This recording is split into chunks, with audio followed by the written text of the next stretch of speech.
Ads.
What's going on, Dog Day?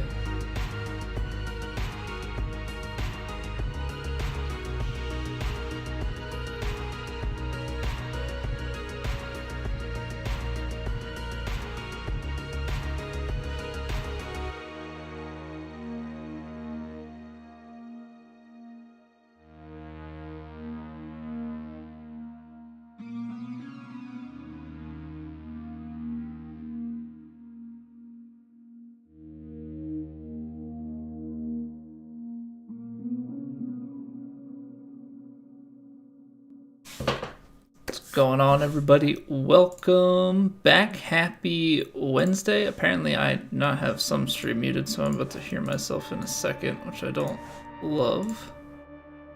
Where's the feedback loop? There it is. There it is. All right, I think we've got everything up and fixed. Good. Yeah, happy Wednesday. Hope everybody's doing well. We've got some Platinum Tour action on the docket for this evening. Gotta hunt down the cut today. I think we've set ourselves up in pretty decent position. Unfortunately, we had the double bogey on 18 to end yesterday's round, but still sitting at 9 under. So if we can just double up with that, we will comfortably have made the cut.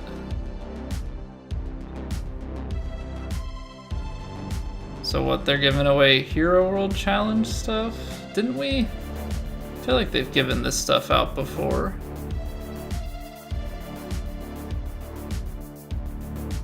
Gotta be sure not to read or pronounce the stream subtitle too quickly.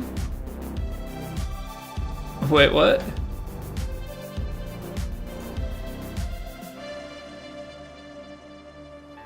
Cut hunting. Round 2, TGC Tours Plat. What am I missing?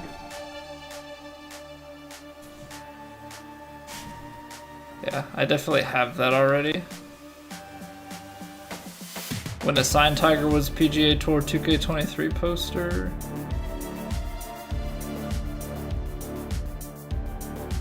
Alright. I'm just ready for the new game.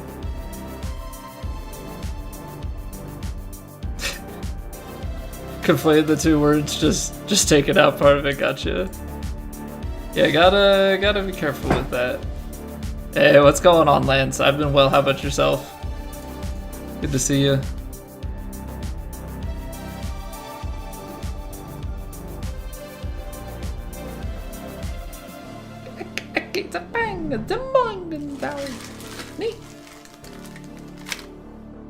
Hey, Dewey. Welcome back for 11 months. Thank you for choosing to use your Prime sub over here. It is greatly, greatly appreciated. Hope you continue to enjoy your faces. Well, welcome on back. Alright, let's get rid of these fittings that we don't need. Doing pretty well? Good to hear it, Lance. Yeah, it's good to like start getting back into this routine with streaming, and you know, hopefully with time here, you know, everything will kind of settle to some normalcy. People will expect me once more. That's definitely the kind of one weird thing right now, is like start streaming again and people aren't necessarily gonna know. Hey, good evening, Doctor. Twitch has no dangers whatsoever. Just last week you gave all your personal info to the promise of being a millionaire. Still waiting for the payout. Hey, I mean, if they didn't define a timeline of when you should expect to get that money, then yeah, they technically haven't steered you wrong, right? I think that's how that works.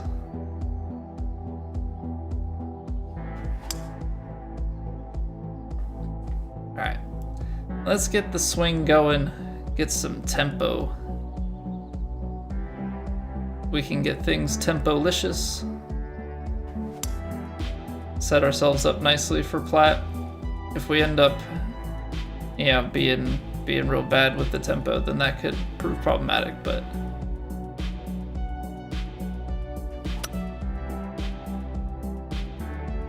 yeah, it's just the first couple of swings, so I'm not going to be too concerned about it.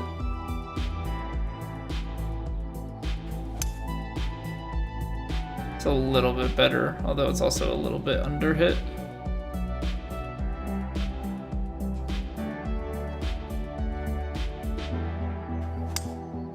There we go. There's tempo. Now let's just get the swing plane where it needs to be, and we're all set. Man, it's been cold here, and it's supposed to get a little bit warmer over the weekend. But it's snowing. So the pleasures of moving back north means snow.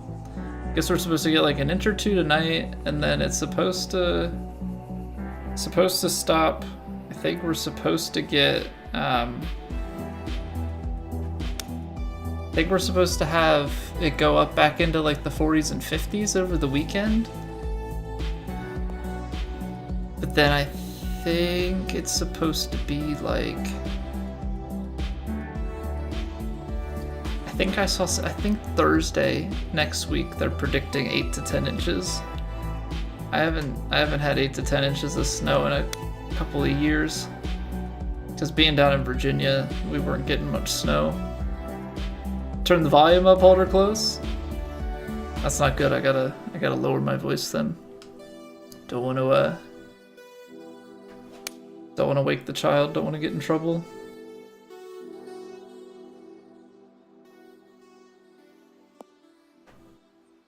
Yo, what's going on, Snowda? Welcome back. Happy hump day.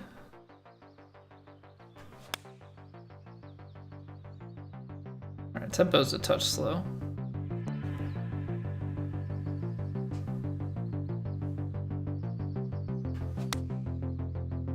We're consistent, that's for sure.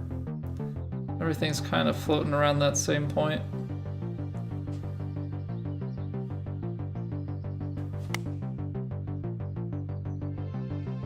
I think that just means we need to get warmed up a little bit once the lights have been on for a little bit here. I think things will start to get warm and we'll get settled into where we expect to be.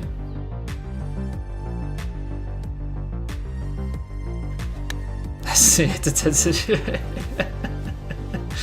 think that's safe to say for a lot of folks.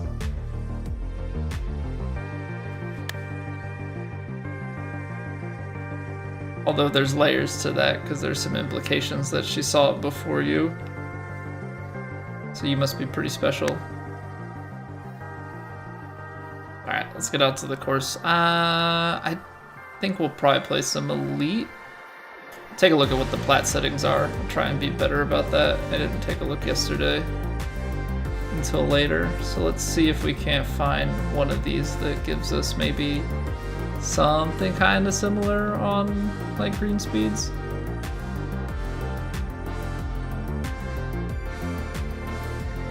Yeah, oh, it's calling on M-Force. Thank you for the luck. We're gonna need it.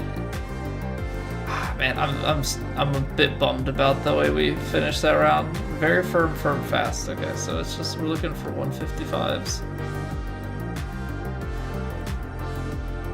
Yeah, having the double bogey on 18. I should have played it smart. I know we were trying to, trying to get a birdie. Yo, what's going on, TFR? Cold in Virginia? Yeah, let me see.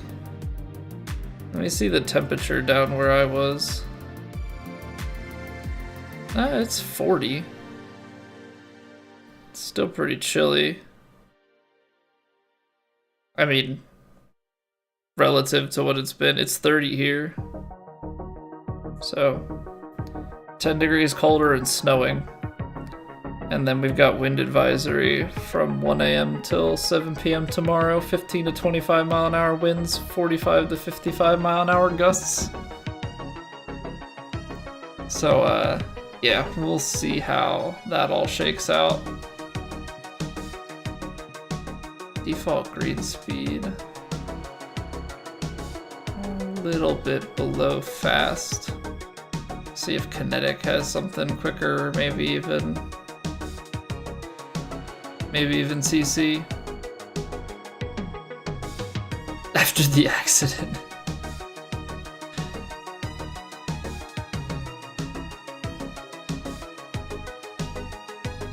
Yeah, I think we should, I mean, I think potentially even less than that can get the job done, but I don't wanna cut it close, you know? Definitely do not want to be cutting it close. If we can, if we can ride solidly into the weekend, that'd be most ideal. And then we'll just play. Right now it's sitting at 16 under. Okay, so it has moved. Because I feel like I had looked fairly early in the day and it hadn't been that low yet. Let me take a look real quick.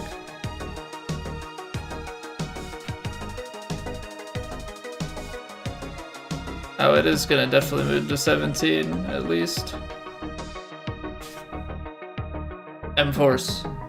This is a beautiful, beautiful sound in my ear holes. I think let me try something. If I put this on, that doesn't change anything here, but it makes it a little bit better when I hold these up. M-Force, thank you very much for choosing to use your Prime sub here. Hope you enjoy your faces. Thank you, thank you, thank you. Too kind. Alright, well, I know the winds and the firmnesses, but CC's gonna get us in the mood for green speeds.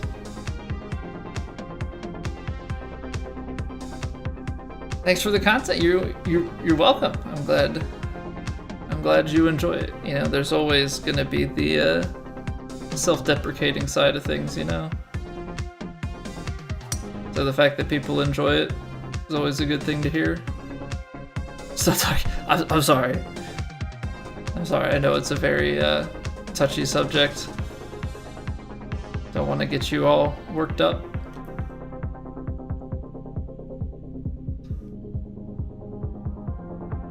Nine iron. I think we're just gonna play it stock.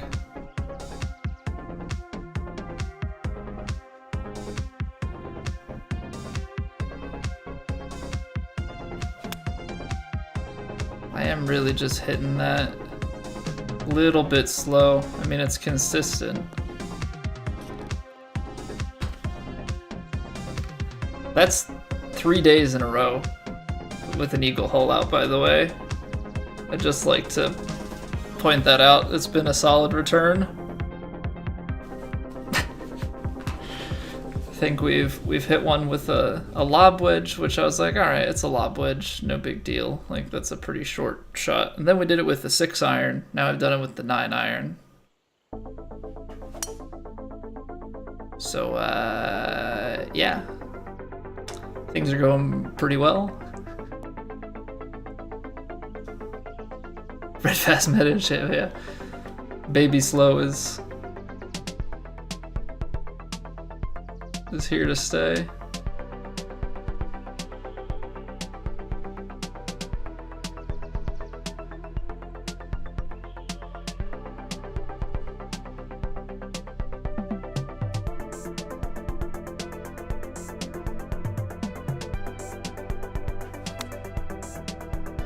Oh man. Oh baby. I mean, it's gonna run a little bit there, but come on now. Is the game sound not there? Can you guys hear it? I feel like I didn't hear anything on that last input.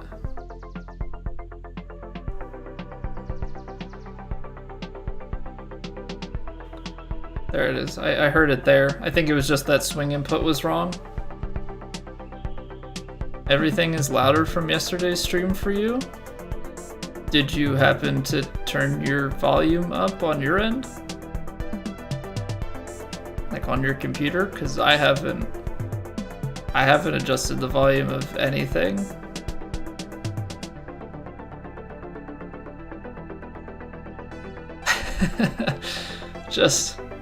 Yeah, I figure we should probably cover the basic case here.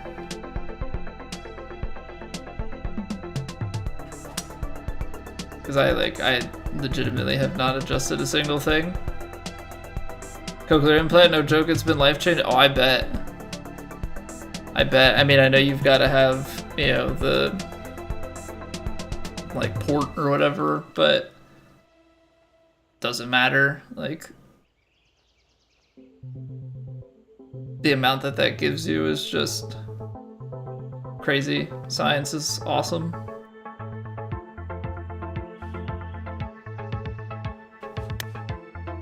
Man, everything's slow.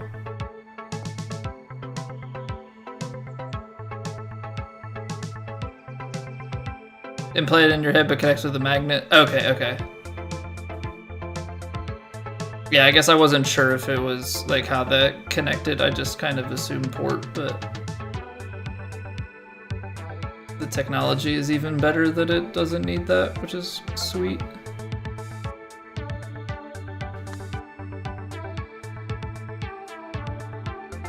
I know my wife was watching,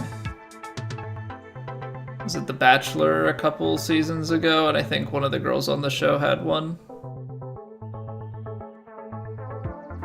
I assume that hers was probably that new tech as well. Either way, I mean, that's ridiculously cool to give people that ability. Yeah, because it's always so hard to kind of picture for yourself, like, without sight or without sound.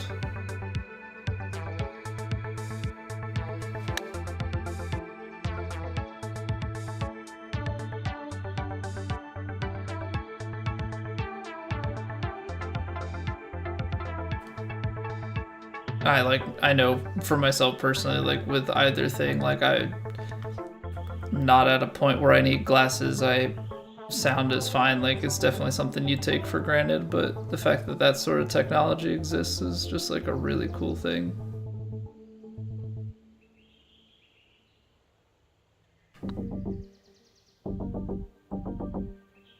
Good adjustment. Good adjustment.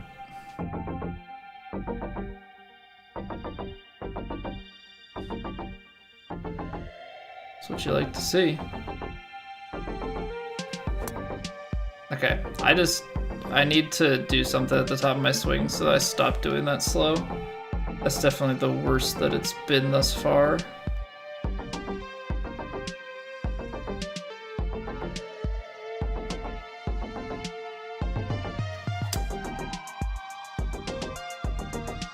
I don't know what about it though. Like I don't know if I'm just that cold. Probably am. Like it's cold out, so I'm just like, I'm on the slow side. I need to get, which is interesting because normally I was like already like needing it to be slow, but now I need to warm up.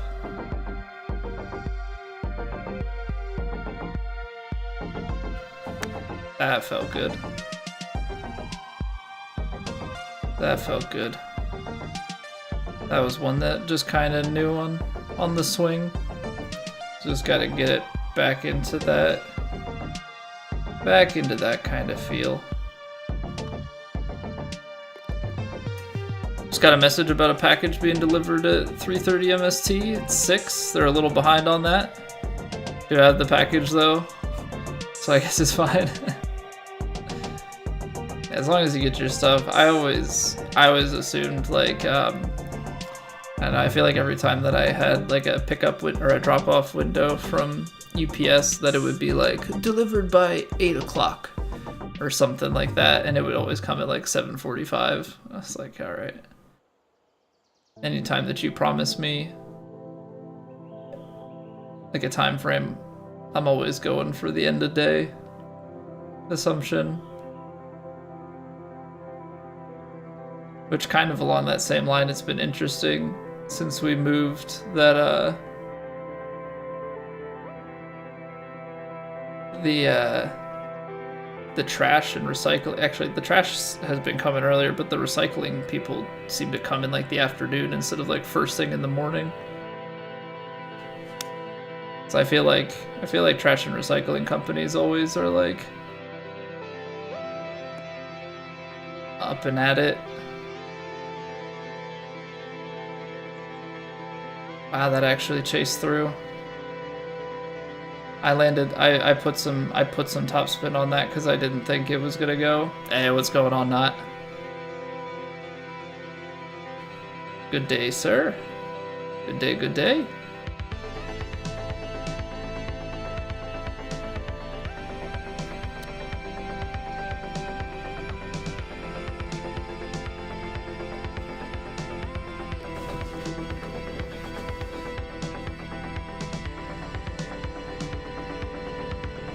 Let's get a big bomb here. Well, that's just a regular bomb. Only got the 101. It's crazy it's already Wednesday.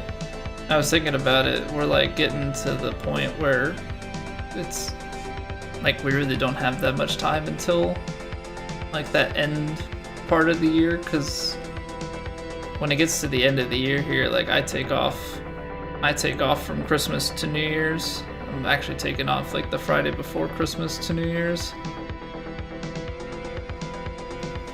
So there's not really all that much time left until the working year is over. Because what, it's the 4th already, so it's pretty much like 2 weeks. 2 weeks of work, and then we're done for the year. Don't go back till January.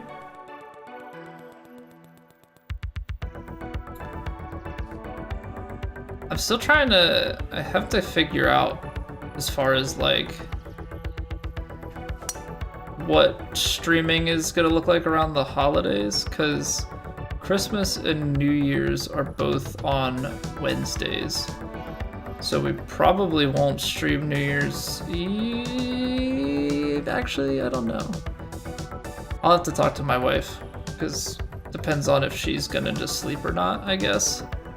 But Christmas, it's a weird thing, because we'll be home and put my son down. So there's a chance the Christmas stream could happen, but also It's one of those weird things, like I don't know whether to stream on holidays or not if I'm available to, just because most people are busy. So they wouldn't be watching.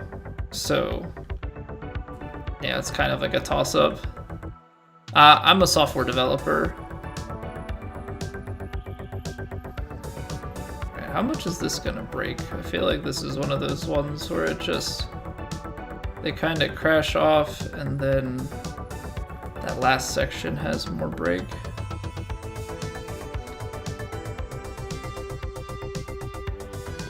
I'm just seeing those right now. Voice a tech recruiter? Alright, well tell her to not message me on LinkedIn. I'm not currently seeking new opportunities.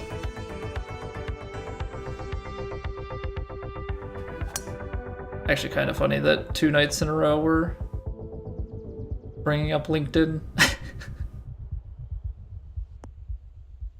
But that's because I was talking, I think it was last night, Eric was in real briefly and he's a guy I've known for a number of years. He runs a talent agency.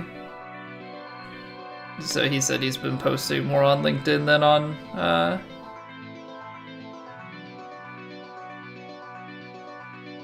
Twitter, which means I probably should find him on LinkedIn to look at stuff, but I don't want to dox myself, you know?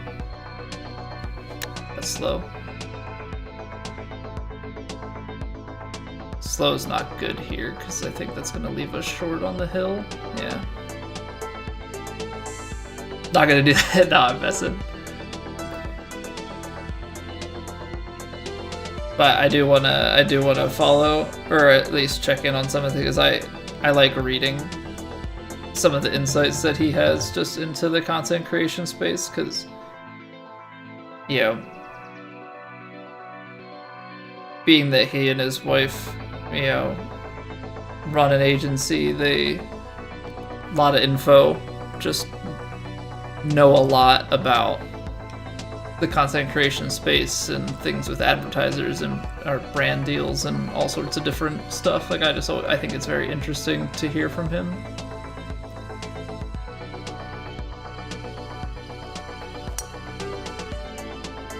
Work for Eli Lilly or Cummins? Let me know. I don't actually know what Eli Lilly is. I know Cummins because Cummins does Cummins engine. Yeah. Ram truck, Cummins engine, heavy road.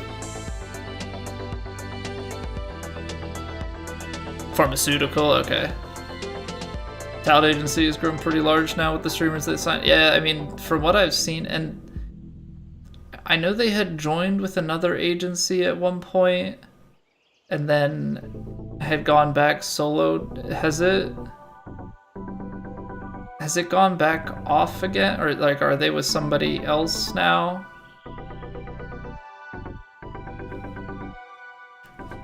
I slowed it. That's so bad. Oh man, if you botch that pitch tempo, it's so bad. Actually terrible.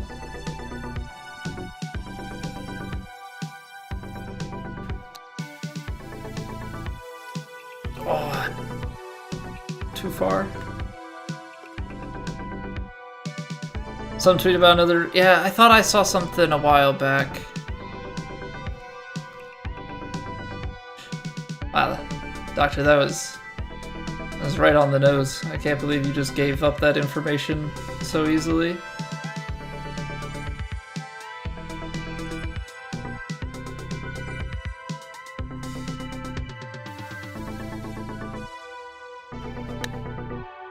There's no way anybody could have gotten that information on their own.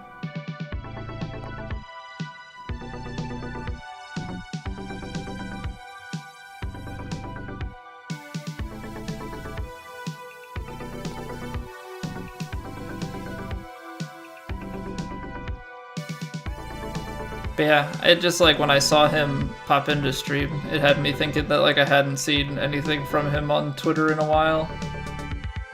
And that seems to explain it. but it's what you do. Just file that away under your skill sets. Excellent gatherer of personal information.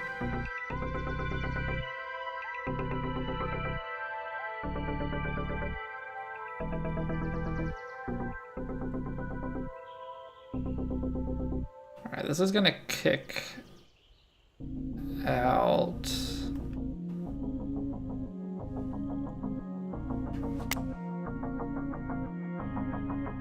These slows though, dog. Killer. You've never watched Taken? You know, I thoroughly enjoyed that movie when I was younger, but I am a bit curious to know if I would enjoy it the same today as I did back then.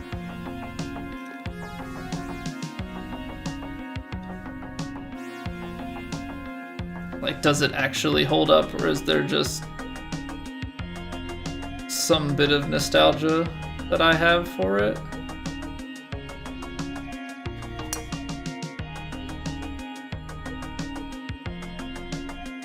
Because it is that weird sort of thing, because I feel like that movie was somewhere circa 2008. So you've got this kind of like middle school to early high school kind of perspective on the movie, and I don't know, like, is it actually good, or is it just that like a very young me enjoyed that sort of movie or thought it was badass at the time?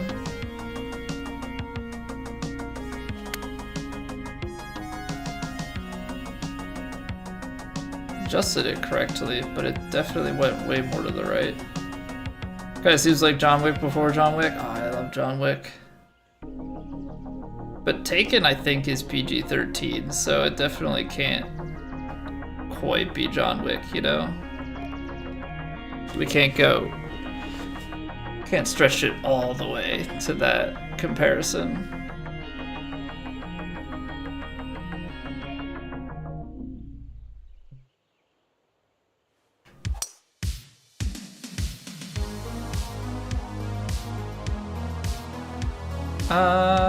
Considering that went 260 yards, I'm gonna say the tree played. Definitely gonna say that tree played.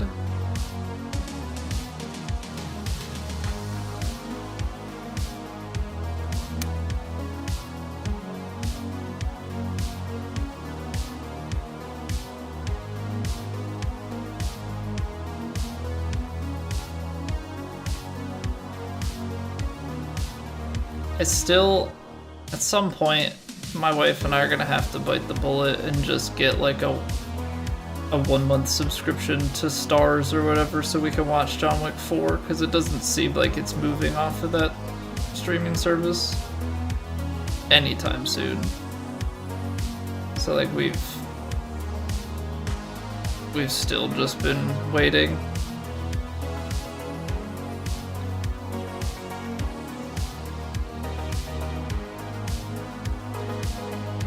I don't know what to say about this putting. I really don't. I feel like I've never had this level of consistency with the putter. Stop playing GTA 5. Whenever you close it likes to continue running in the background. Don't know if that's a problem other people have, but you hate it. I assume you're playing it on PC? Otherwise, how would you know it's still playing in the background? That I don't know, though. I haven't played GTA 5 since probably 2014 or something on my Xbox. I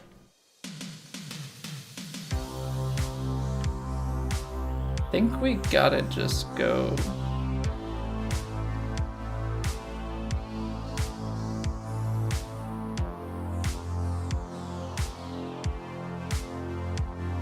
something like this.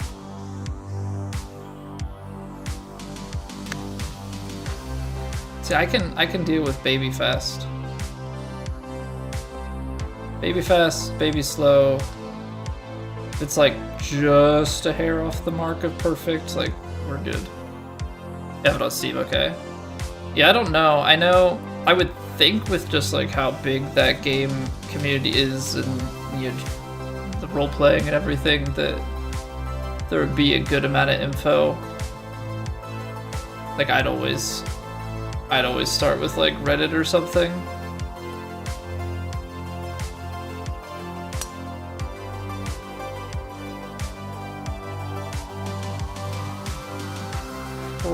Probably would have been a touch better. Well, maybe not. I was gonna say to miss fast, but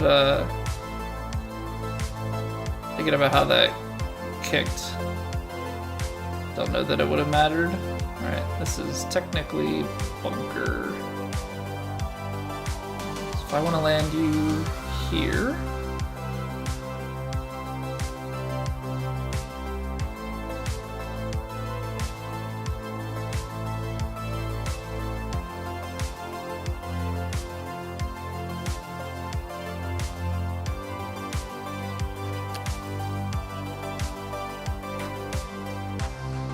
I tell you what, long splashes are definitely a bane of my existence. They are one that I do not have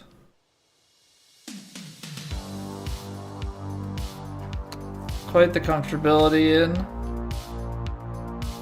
Okay, my game just, that stuttered on my end. I don't know if that was visible to you guys, but that was very, very stuttery for me. Oh. Alright, that hole went well.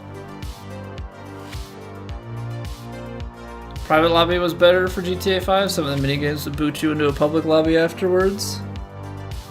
Learn firsthand with him now or how toxic everyone and everything was and never touch it again. Which is crazy because that's like, that's the big thing with that game, right?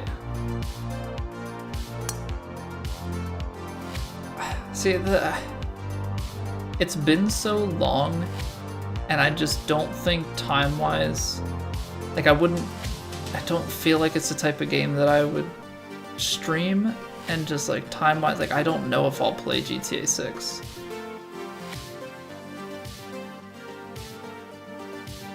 Greatest mysteries will be how they made so much money with their online version. Microtransactions. That's how any company makes boatloads of money with a game that's been out for ages. It's not selling infinitely more copies, it's selling product within your game.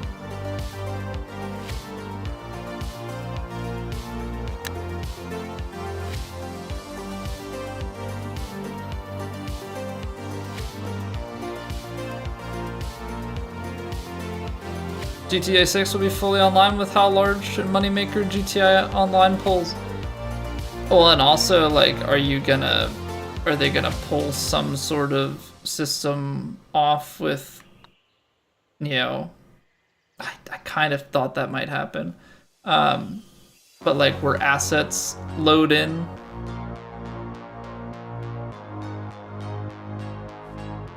Nobody streams it, nobody talks about it, they make billions? Everybody. Where do you think those roleplay servers? GTA RP is huge. GTA RP is massive. They have private servers and stuff, but that's all through GTA Online.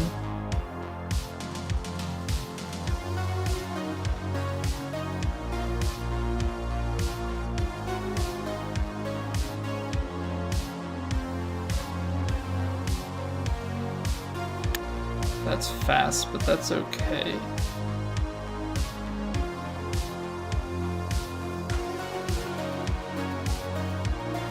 Wanted to do the racing, but that was just a competition to see who could push people off the track most efficiently.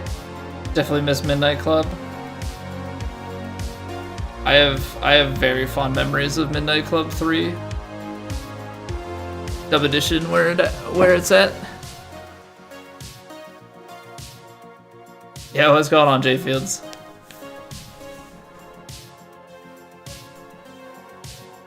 Yeah, let's see here real quick. Twitch, browse, Grand Theft, yeah.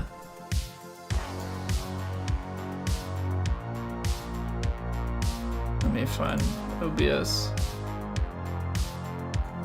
It's a number 2 category. 245,000 people are watching it right now. Only thing bigger is just chatting.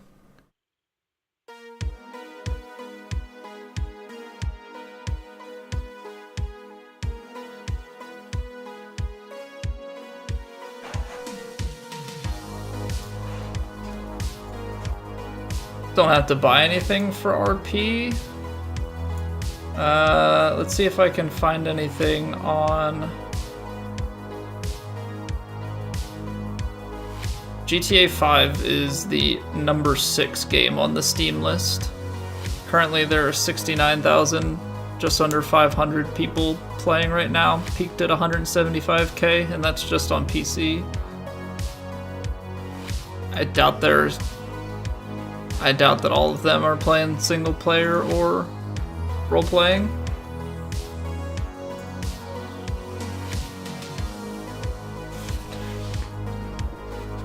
So it's the number 1 game on Twitch. Yeah, so people stream it, people play it, and they're, you know, in that mass you're always gonna have people that spend on it. And I think that those, I don't know, do those role-playing servers have to pay some sort of, like, do the private servers have to pay Rockstar slash... Nobody big streams it? Who's the biggest streamer? I mean, let me look at it. The top streamer has 53.7k people watching. Number 2 has just under 30k. They're both Portuguese.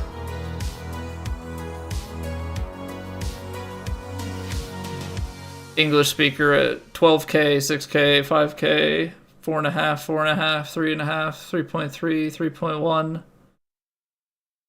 I don't know what numbers Spaceboy normally pulls, but he's a big role player. Let me see if I can pull up his stream numbers. I don't know how large he is at this point. He averages 1,500.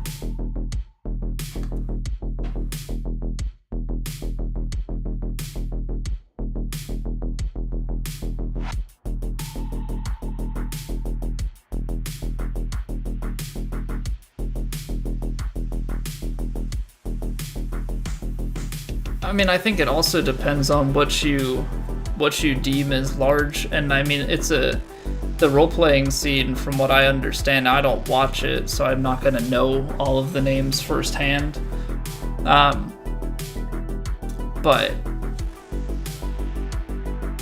there's a rotating circuit. I feel like there was a point in time where, like, Summit was doing role-playing, and you had really big names that kind of dipped into it. And then you have guys that are big in it, but I mean, that, in my opinion, if you're pulling 1,500 on average, love giving GTA 5 money all the time. I mean, it's gonna be similar to like how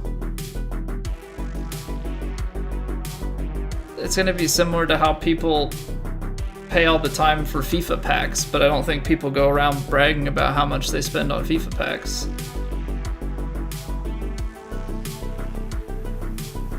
Yeah, what's going on, GH? 5M servers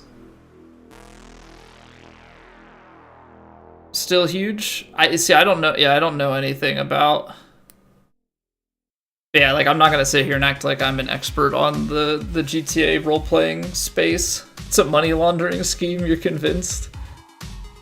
I think people spend on microtransactions more than you would think.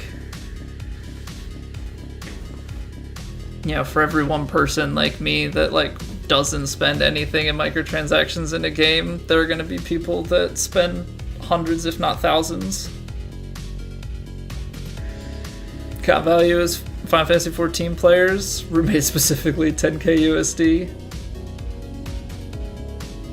And that's the other thing, like, I don't know, I think of, like, gacha games and stuff, right? Like, if you look at those as just an example, I know they're mobile games. Not everybody's gonna spend, but, like, there are ones who spend, and they spend big. And that's not to say that the money is all coming from the US. Like, you have people with big bank accounts in other parts of the world that play these games because they're international, so... Yeah, I mean, who knows, you know, where exactly the money's coming from. I don't think it's a laundering scheme, but I think the average amount that a player spends is jacked up because of individuals who spend, like, actual just boatloads of money on games, and they don't care. Every time, I'm sure that there's some new thing added that has a way to get it with microtransactions. Like, if I don't have to, you know, some people just kind of live by that mindset of, like, if I want it now, I don't want to grind it out through the game, I'm just going to buy the in-game currency to get the thing, or buy the whatever it is. I mean, what, World of Warcraft... Does game having whales actually make it popular? No, but I think it's popular and it has whales, right? So you have popularity, which keeps the game relevant, and then you have whales who financially back the game. When you lose enough of one, a game starts to struggle when it's later in that cycle, right? When you're selling less copies. But, like, the role-playing scene has been a big thing for years now, and so that's kept the game relevant, at least from, like, a streaming perspective. But I think with the online, like, any game, you're gonna have people that continue to play regardless of if people stream it. I think it's just one of those games, like the Grand Theft Auto games, it's the latest entry, it has an online mode to it, and if that's the type of game that you like to play, that's what you're going to go back to, because those games are really just Rockstar games. So do you want GTA, do you want Red Dead? You know, there's probably another surge as they start to talk about GTA 6, you know, which brings it back into the fold. But I mean, I would say GTA 5, at least on Twitch, has been like one of the top games on average, because obviously you're gonna have game launches and stuff, like Elden Ring comes out and that's gonna surge because everybody's playing it. But just as like if you're looking at the average week where there's not like a new game release, or not a new game releasing like in the very nearish term,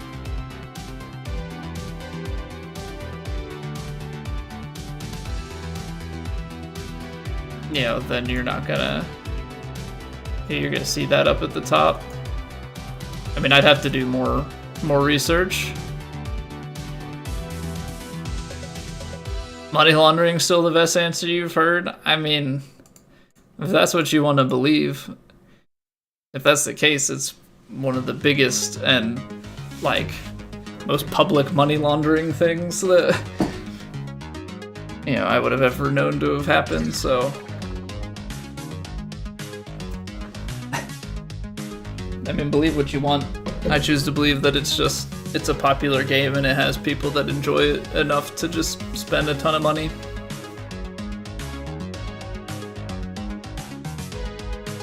The moon has whalers, but is it asking the real questions, M-Force. Alright, so I'm gonna run to the bathroom real quick. We'll roll some ads.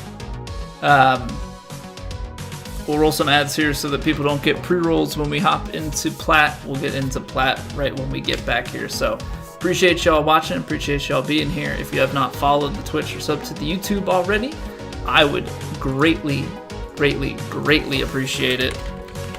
But yeah, we'll take a quick break here. Everybody go stretch your legs, and we will be RB.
Yeah, since I have these coming down randomly, it's kind of interesting to see how high some can stack like this guy.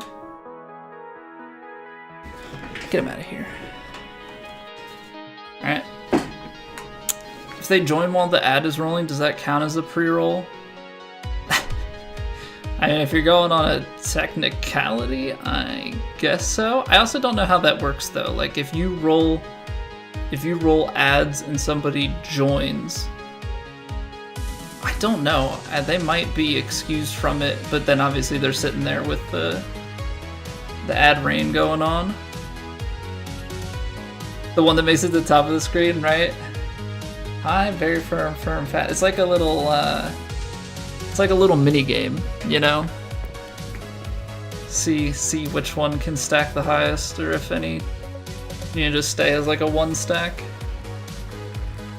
I guess technically, like, if you run it enough, right, with randomness, eventually you're gonna get that outcome.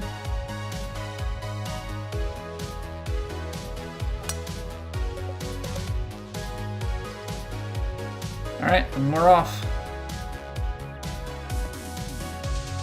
That one got fed a little bit too far left, kind of pulled it. Like the DVD logo bouncing around the screen. Funny enough, my wife and I we had the TV on and we were doing other stuff, so it just sat like on a screen for a while.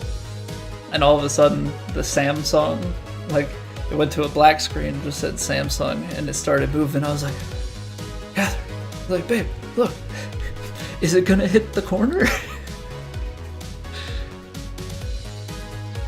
Didn't they, there was an Office bit with that, right? I think so. I think The Office did a bit with it. Michael thought he was very interesting, but everybody was just...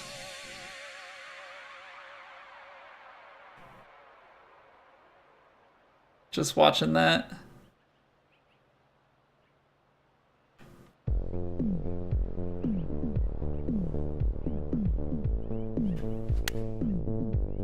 I underhit it, that's not great. Dang it. Yeah. I think the fairways were very firm, the greens were firm, so like if we could have gotten that to land on the green with a 100% shot, we would have been good. Went on long enough to make most relevant jokes. Well, not only did it go on long enough, sometimes I think they had some of the jokes that like got the humor from going on just a hair too long. Oh man, I haven't watched The Office in ages, but such a good show. Always some good clips out of it to this day.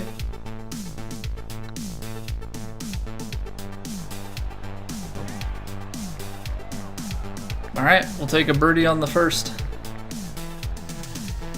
So yeah, I think we've gotta go probably 8 under at a minimum here. So any scores we can tack on early are gonna go a long way for us.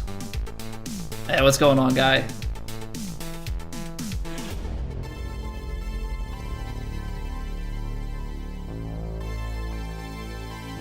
See, this is like such a tough thing because I think that short. I think if you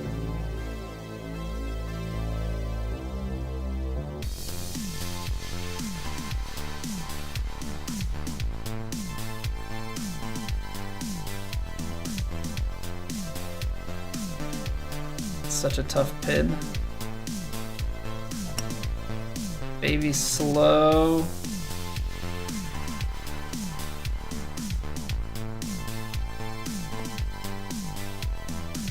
Honestly, not the worst place to be, but definitely wanted that to land on the green to give ourselves just a slightly better chance.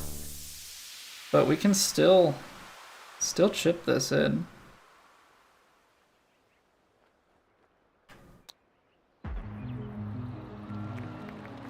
No, man. I thought I was gonna come out straighter. Get annoyed when people make it their personality, refuse a second date with the girl because that's all she wanted, anything related to The Office. I mean, I think that kind of goes for anything, right? I think if you let anything that is like, I don't know, anything that's like a hobby or just a thing become your personality, then that's a bit much.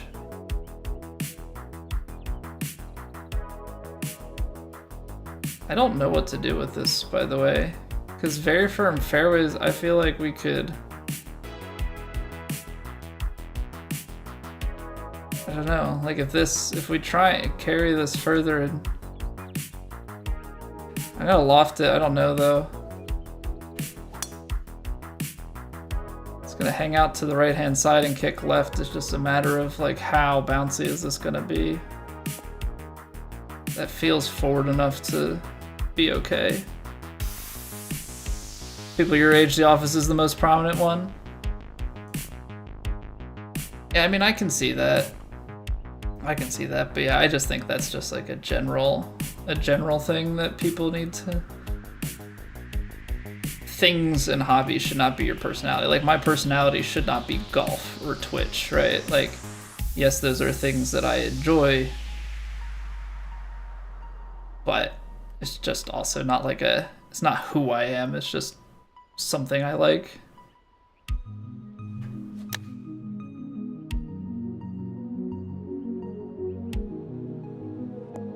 I took too much off of it. Thought that might be possible. Alright, so after a good putt on the first one, maybe we can make a good putt on the second one here.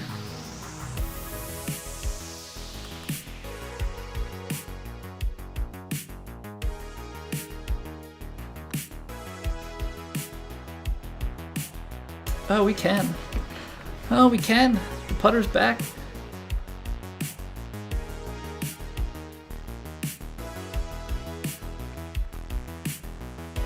Ooh, a little heisting action? Wait a second. Is this fourth hole also the 18th hole? Or are they just very similar in design? I don't think you're gonna see anything here. Maybe it is just a different tee box? Same flag, 2 hole? I don't know. That I do not know. But all of a sudden, my failures on 18 are making me question this. Need to be humbled? Well, Doctor, I thought we discovered that like the key to success was pretty much to just, you know, start the heist while the stream was in the startup screen. Otherwise, all bets were off for you.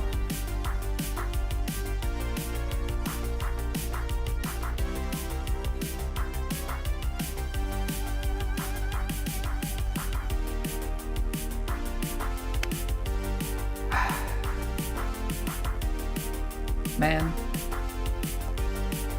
Slow pitch. Slow pitch.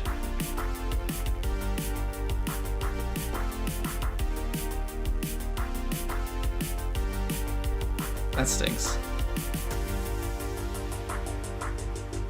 Muhammad Ali earned his place. He could do what he wants now.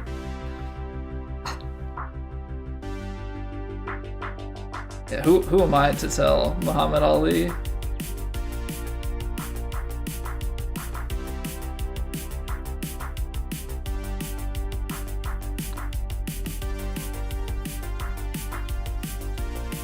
Can we do the unthinkable? Not quite. A little firm. A little firm. Because otherwise that was... Otherwise that was a really good read. Wow, Doctor.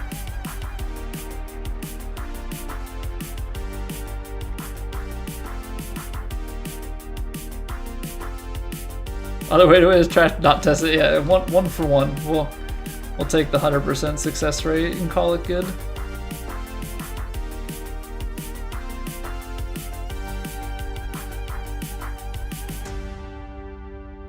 I don't really love love the 6-iron here, but I don't really love any club here, to be honest.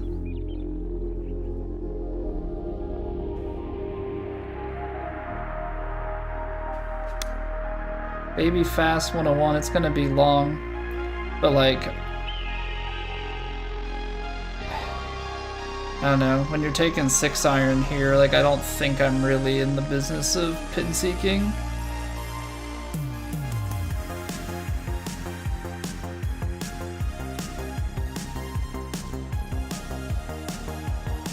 Dang, I had it dialed up correctly. That turned a little bit more right than I thought it would. Got self-esteem issues that would make an emo seem like he's fine. I'm not okay. I'm not okay.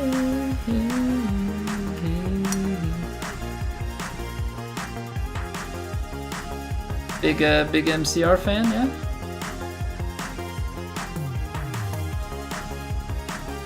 Not gonna lie, there are definitely some My Chemical Romance songs that I'll still jam to. Got no shame if they come on a playlist.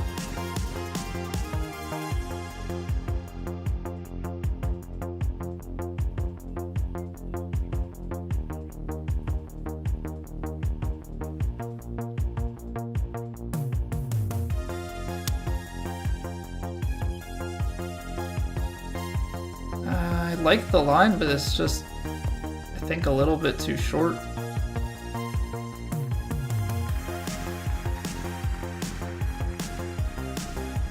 Yeah, just kinda left that one. Kinda left that one a little bit too short there.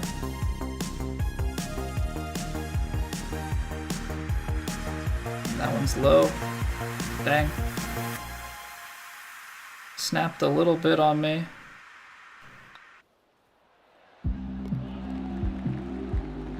That was in turn.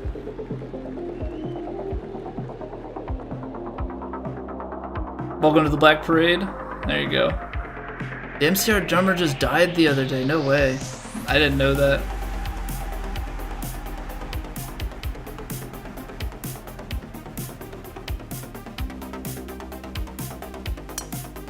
We're going for it. Why not?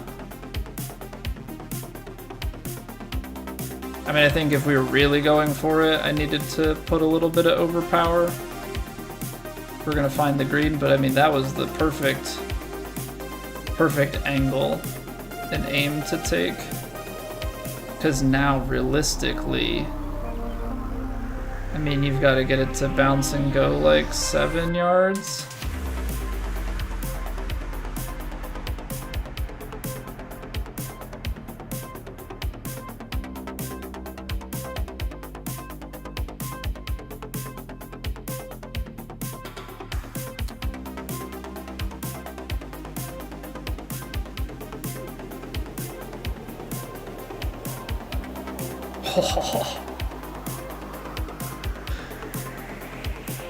Oh, that touch was so good.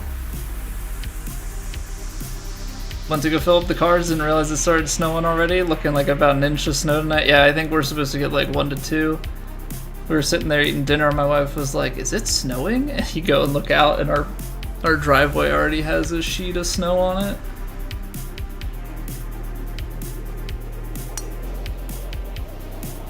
So yeah, they're calling for 1 to 2, and then I think it's supposed to get back up 40s, 50s over the weekend, but then they're calling for a big storm on Thursday right now. So we'll see how that goes. She's like, can your orange shovel, do we need to get a shovel? We have this orange shovel that we've had for years now, the front's all like chewed up. She's like, can it handle 8 to 10 inches of snow? I was like, I can make it work. Probably would be prudent now to get a better shovel, but I have one. Have one at least. At 10 mile an hour in on the high winds, so we're gonna call that closer to like 14 off. 51, yeah. Give it a little bit of loft on this 9-iron and ride it in.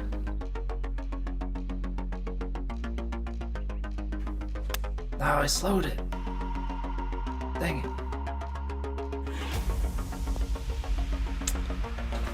Yeah, there's been a little bit of tempo miss tonight. Just out the gate there was. But that is okay.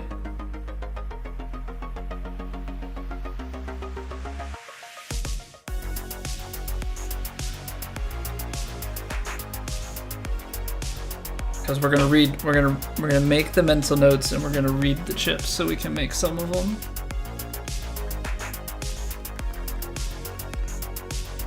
Might get snow this weekend. Different answer every time you look. Finicky thing, that weather, you know? Can't seem to make up its mind. Oh, that little bit of fast might be okay because of the way that this curves.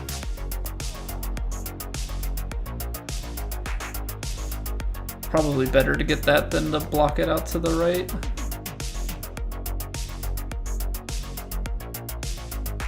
Alright, I think we're gonna have to take some off of this because I think this gap wedge is just gonna be too short. So if we're talking 157, 5 yards to pin high, fully break and put it a little bit short.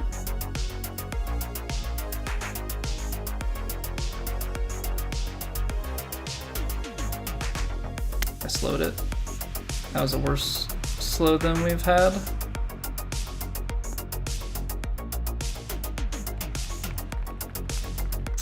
Alright, this is just gonna be try and make par because I don't think we're making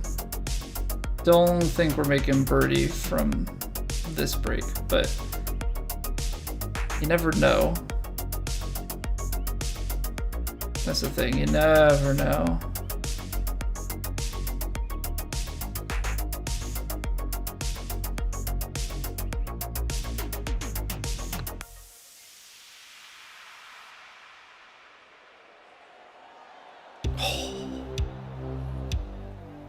Honestly, that was a really good putt. That was a really good putt. Alright, so we've got 25 down. You just don't want to... We're going to lose a few yards for sure. Pitching wedge, you can probably just push it up a little bit in this.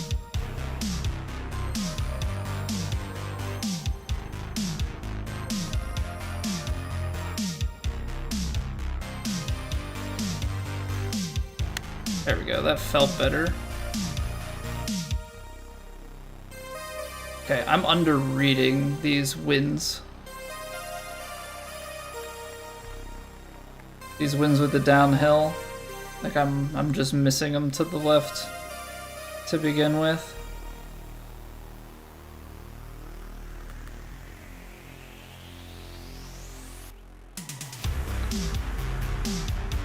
Didn't break.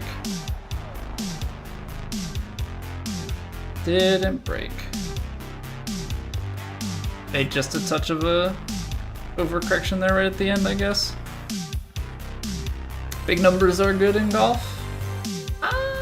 Yeah, sure, why not?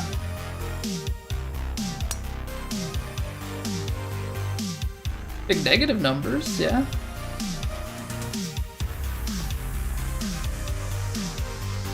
Probably don't want to get actual big numbers. That would be no bueno. Alright, let's see here. Let's call it like 15, 16 in the face. That's gonna put us just a few yards short.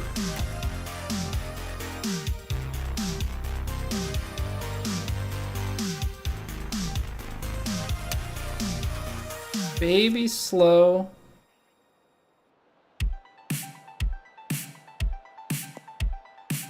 Yeah, I would have liked to have been online with that. So we're just kind of leaving ourselves just enough off.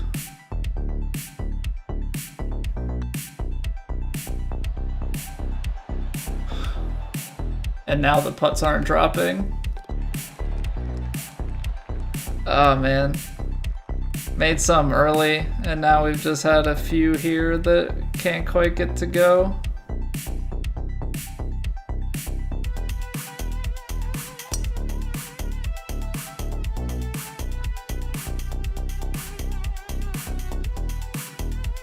Alright, but we have a few par 5s on the back 9 here. So that means that we're gonna have a few chances to potentially eagle, or at least get some birdies. And if we can do that, that's gonna start getting our score down to where we need it to be. So let's see here, 10 at the back. It's definitely not gonna play full 10 because we're on the diagonal. 46.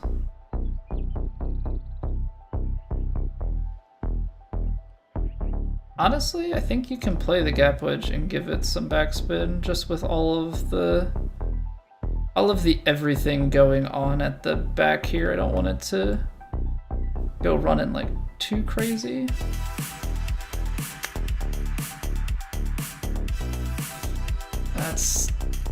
I left it to the left. It's gonna take a big kick and be gone. Dang.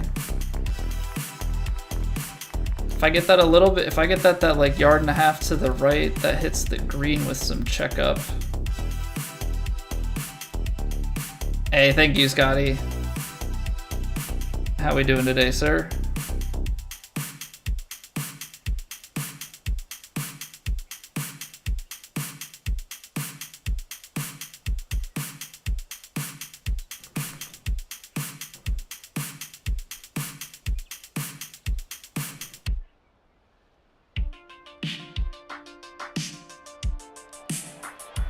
Wow, that really broke on the hill. Way more than I thought. Just wrapped up a Fallout sesh. You playing Fallout 4 or you diving in? I think I saw there's some new content for 76.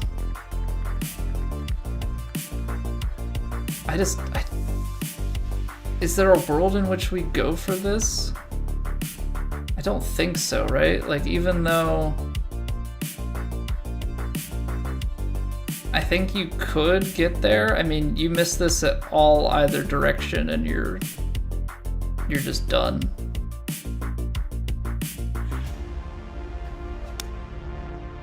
I think we're just gonna play it out to the fairway here.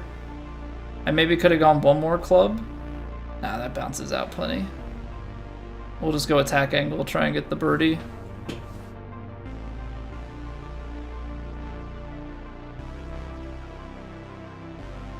.93, 12 at the back.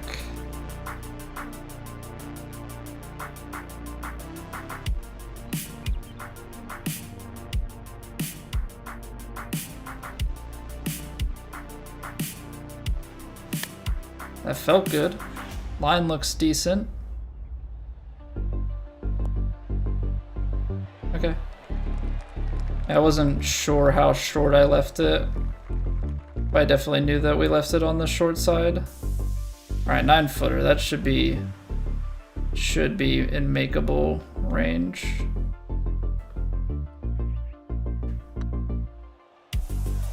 I'm going firm there. Yes, your coworker into Believing 76 is his favorite game. Hasn't worked yet, but you'll get him someday. I was actually surprised to see that 76 had the content update. I guess they've stuck with it.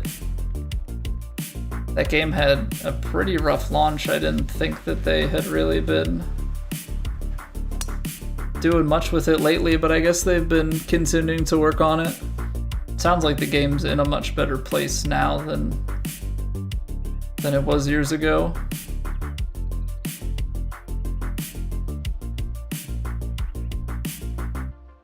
Alright, 79, or no, 77, 75, some wind at the back. Just give it a touch on that. I mean, it's a 7-iron, so it should still go. Uphill.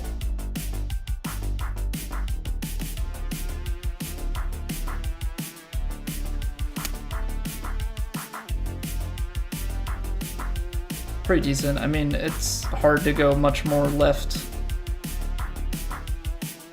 It's like really hard to go much more left from that. I mean, it's perfect distance. It's gonna be a little right to lefter here. Hopefully we can make a read. Glad you waited all this time. Yeah, it just sucks that, like, I mean, it's great that developers keep with it. It just kind of also sucks that these games are out and basically rely on your money to get the game that last leg, essentially.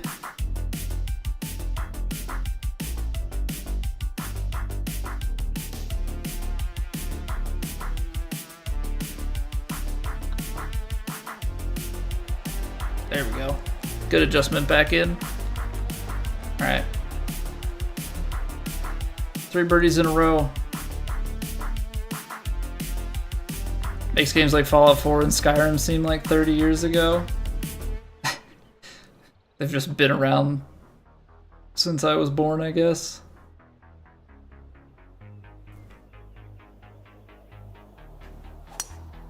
Yeah, I mean, I remember getting Skyrim on my 360 and Fallout 4 on my Xbox One.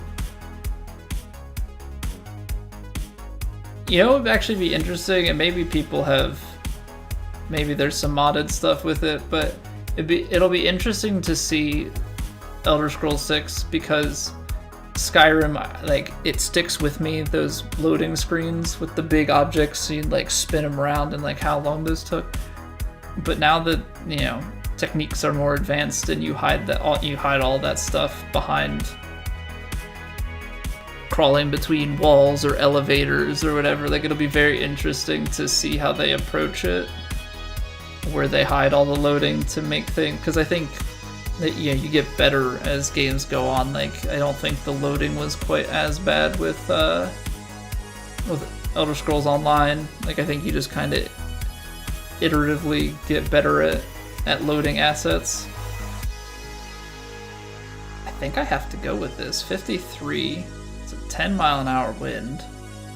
I'll play more than that, but that's gonna still leave us long. So, like, loft this sucker up and hope.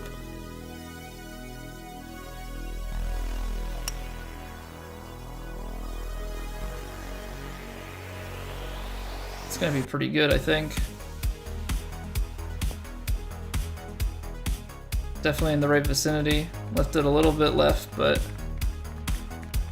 double-edged sword, because it's that great. They can correct things that suck, but also gives an excuse to suck, especially first. Yeah, I mean, think about, I think No Man's Sky was like the kind of the one that changed the way that, you know, kind of showed other companies that there can be good PR in that turnaround. You know, I think people have taken advantage of that.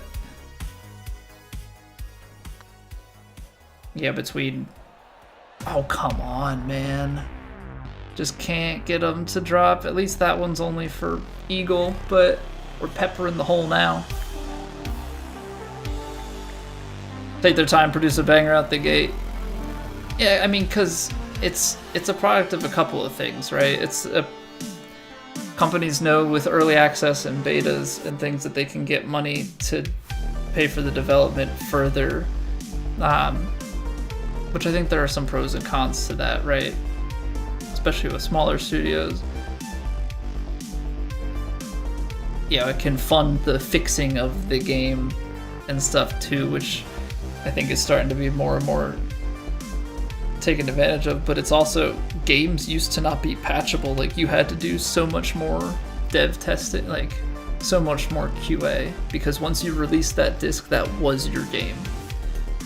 There was no fixing the bugs if your game was cracked. Like, I think, yeah, you can see it lately with CD Projekt Red and Cyberpunk, right? Like, it's becoming a very frequent story, which I don't necessarily love.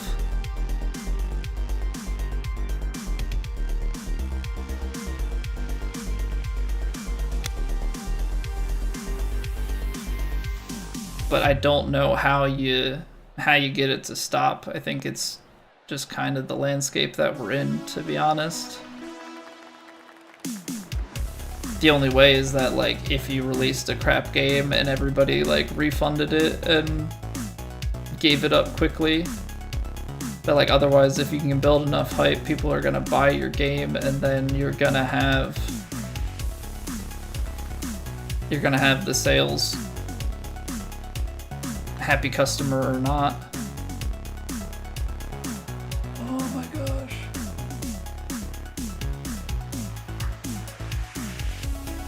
This is starting to... What's happened? We are burning edges. Where yesterday we were making so much stuff. A little bit fast, hold it up against the wind. That'll be perfect. Cut the corner. I mean, I'm glad we're on cut making pace, but like that 18th hole bit us yesterday, so can't take anything for granted, that's for sure. 208, wind at the back.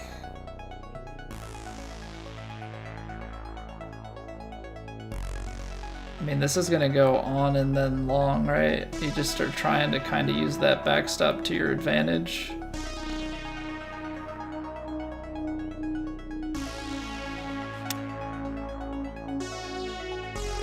Maybe slow, so we're not gonna use the backstop to our advantage. We're gonna be too far to the right, but we'll be on for a putt. Some Lego Horizons game that came out, which did get also get less players than Concord did on Steam. Yeah, I saw that. I mean, I didn't see the stats for that game or for Concord. I've heard the name Concord and haven't seen the stats, so that just goes to show like how poorly that game did.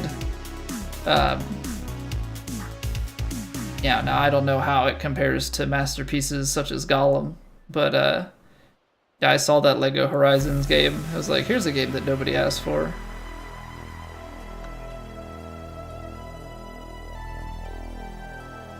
Nice, we're gonna burn another edge. Alright. Your brother-in-law wants it? Wow. I guess it's not that, yeah, nobody wants these, but...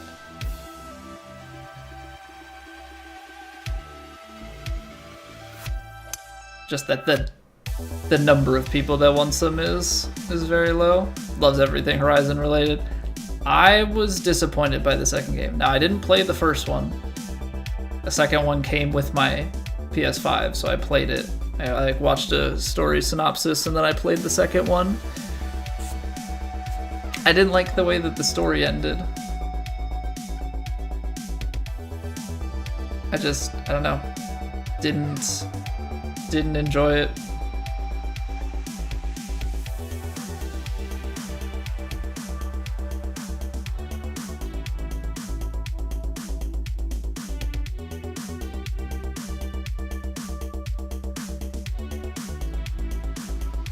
Alright, I don't think there's any risk of putting it in the water this time around, which is nice. Hopefully we're not jinxing ourselves.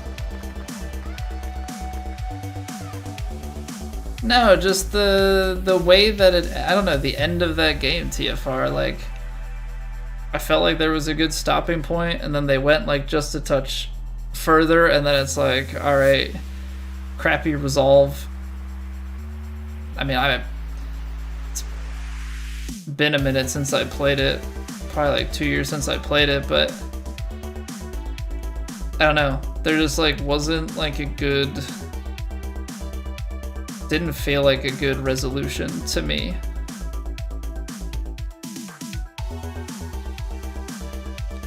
Oh, I pulled it left, you numbskull. I needed that push to the right. Or I guess I hit it straight. All right, we'll take it though. So we get to 18. We get to 18. Not as crazy of a round two.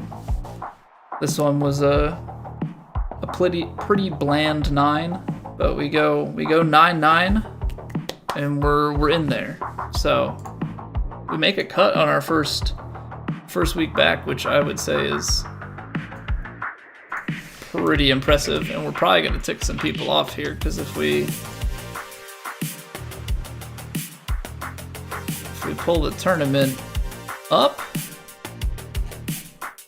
18 under is going to put us T44, and I think 55 and ties make cuts, so I'm the cut man right now. Gonna knock 7 people out, knock the 16s off. Let's see who's left to play though.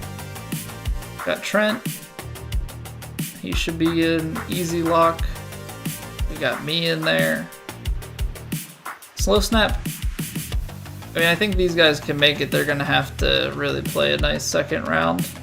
Back here, that's starting to be a stretch. You gotta do like a 14 under. Here, you can pull like an 11, 10 or 11, and get in. Josh struggled. What happened to Dengo? Yeah, I mean, the water can find you easy. Thing is, I haven't been around, so I don't know who all's playing. I would assume that these guys are. I thought Higgy was. I thought I saw that he was playing. But if his scores aren't up, then maybe they got pulled again? Or maybe he doesn't have his stuff synced and he doesn't realize it. Rundown man should... Like, yeah, I mean, I think you're gonna get a few of these guys in, not enough to knock us from where we got to. But yeah, so we'll play rounds 3 and 4 tomorrow night. We'll just chill and finish out Plat. I think that'll be a good way to go. I mean, people are just crazy good. I'll take it though. If we can, in tough conditions, make it, make the cut, then I think we're in a pretty good spot, right? You know, we take all that time off and make the cut pretty handily. Hook up with their girlfriend or something? You saw that on Heel's stream? I don't remember that at all, TFR, if I'm being completely honest. This is gonna be a weird search. Horizon, Forbidden West, Lesbo. I am not bringing this,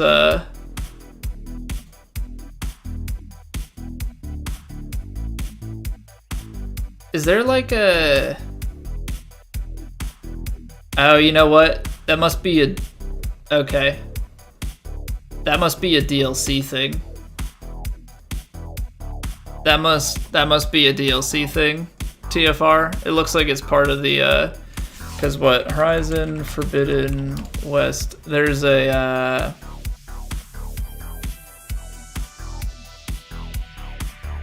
what's the name of the DLC here?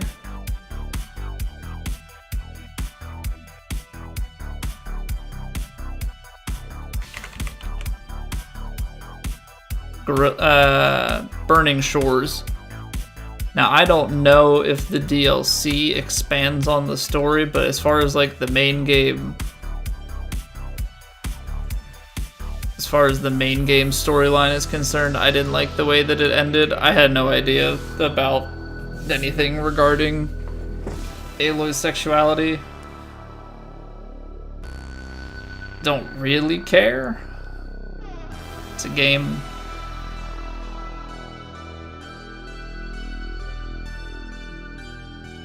Alright, so yeah, greens and reg, we were consistent. Better proximity to hole, but we were 2 of 11 on the long putts, whereas yesterday we were, yeah, look at that, 53.85% on. So we made 7 of 13.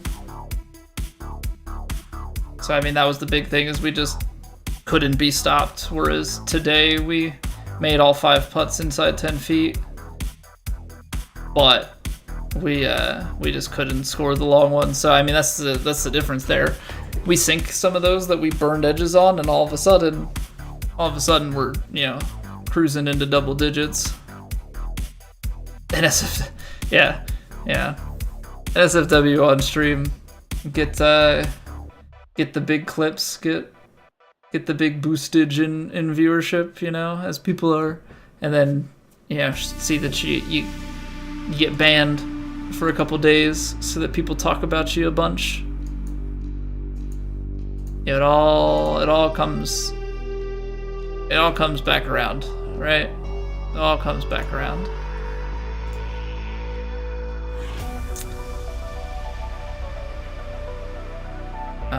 I just got a warrant. Okay, now I'm a little bit confused. Your ad is about to start. I think it's giving me a heads up 10 minutes out. I thought it was giving me a 5-minute heads up. I was like, it's telling me it's a 10-minute countdown.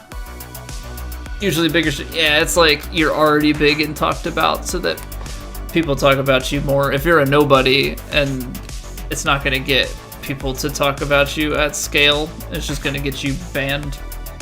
Because it's also the type of thing like they're gonna, like Twitch is they are gonna have less of a reason to give you any special treatment because realistically, like, what do I bring to the table for them, right? Like when we're talking just like from a pure monetization perspective, I mean, how many people do we have watching right now? 18. So yeah, call it like 20 people. I bring 20 people's worth of monetization. You know, a handful are going to be subbed, a handful are going to watch some ads. They're going to make a couple dollars. So, wow, Doctor, 2 in a row. Ball must be broken. But I do think it's, when you've got, now you're talking thousands of people, that's a big revenue loss. Couple dollars a stream, maybe if they make a couple $100 a year, that is worth it to them, right? Because that scales out. But there's a balance too, just about your platform integrity and all of that. Certain things toe a little bit of a line.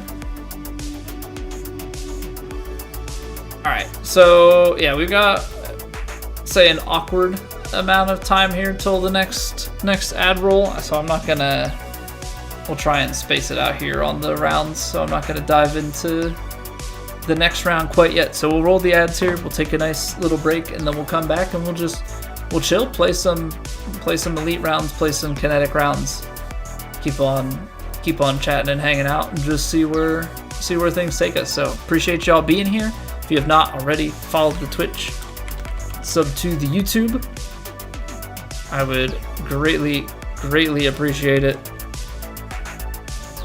We are, I'd be lying if I said we weren't trying to grow the YouTube to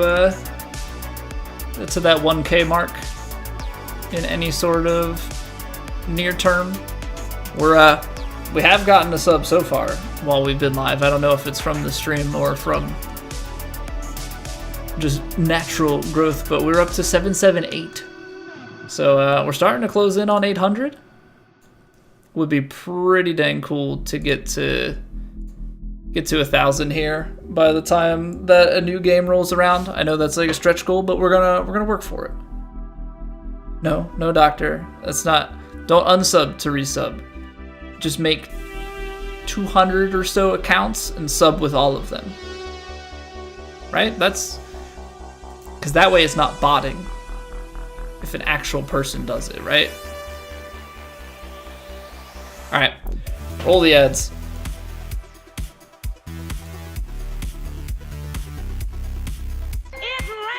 Ads. I hope you guys like that touch.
You like that knot? I thought that was a nice touch. I assume since it kicks off though, when the ads trigger, that you probably won't hear it if you're not subbed, because the ads should theoretically have started playing by that point. But I think it's a fun little touch. It was like a stupid idea. I was like, I'm gonna do it. We're gonna put it in. So I had to re-download it because I guess I had it on my old. Actually, now that I'm thinking about it, is that like something that's buried in my... When I updated my computer, yeah, it is in there, the old copy of Audacity. I had to re-download it. I guess I'll delete that. But I had an old copy of Audacity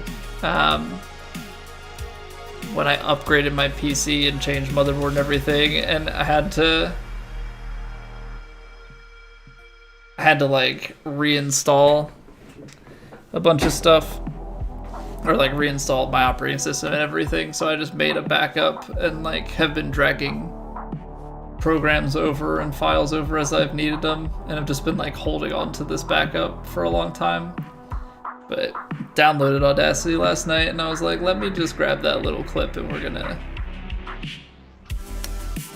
mess around with it. The only thing I didn't know was like, I felt like it was funnier for me to just say ads in this like really ads, like kinda plainish, odd kind of way, and not try and like sing it to like try and fit the song.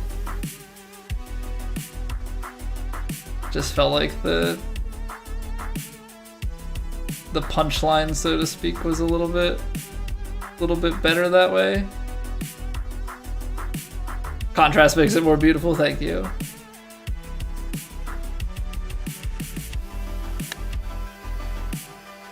I've had some other ideas with it. I don't know how much effort I want to put into it. I've thought about putting like an umbrella that's like branded with the Twitch sub and turbo, like stupid things like that. But then I feel like if I put an umbrella in, I'd have to make it so that the rain doesn't, like that part wouldn't really work, because you'd have to actually make it like an animation and not just like the HTML code that I have. I mean, I suppose I could still put it anyway.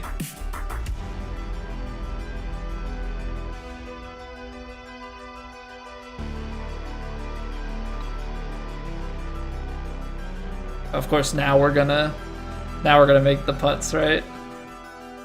Now the putts are gonna start dropping again. I don't know if I looked at them too long, too quick. Like, I don't know what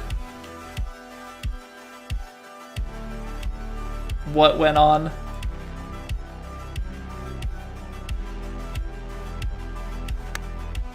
In the round, but yeah, just something about it. We were just burning edges. Trying to make my ad screen super elaborate. I'm trying to make it as painless as possible, you know? Because I think functionally ads make sense, right?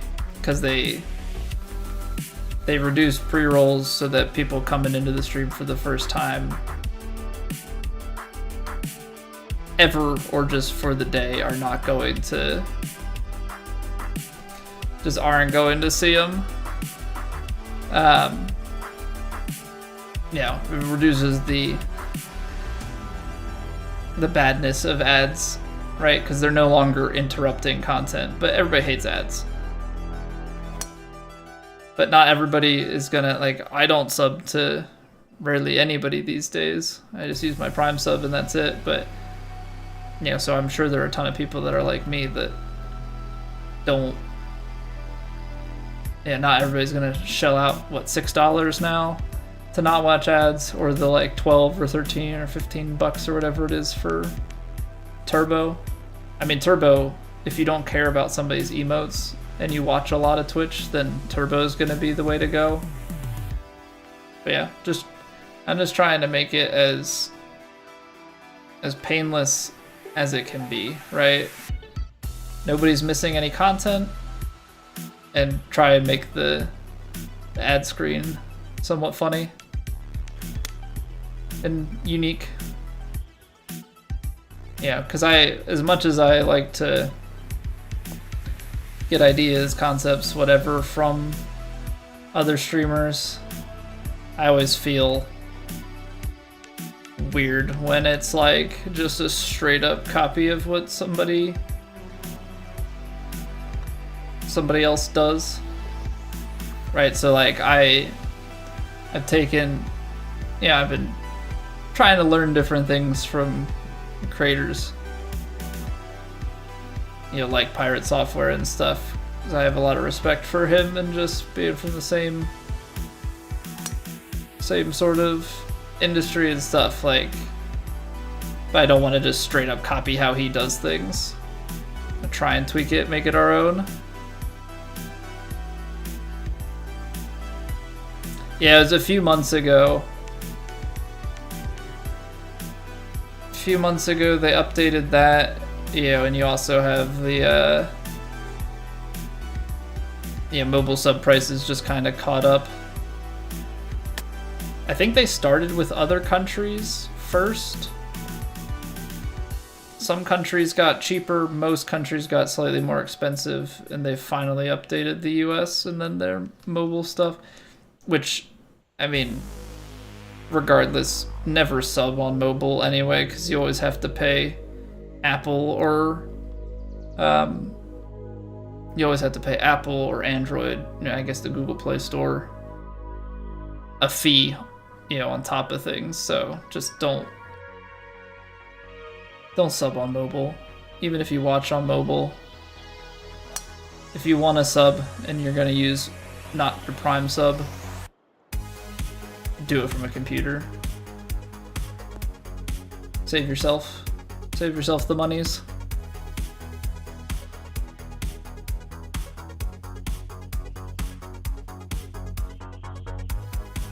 Alright, we're gonna put some check on this lob wedge. That felt good. Knew that was perfect out the rip. That's very firm, which I forgot about entirely, if I'm being completely honest.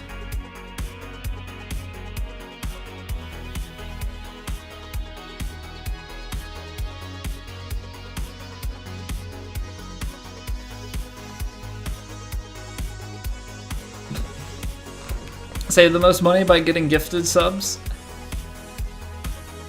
You're not wrong. You're not wrong. The only thing is, Doctor, we don't have, which is not like, I'm not saying like, oh, you guys suck because you don't all the time just give subs. That's just not like the stream that we have. I know that for some people that is. I mean, that's going to be individual dependent, right? Some people are huge into gifting subs and others aren't, and that's completely okay.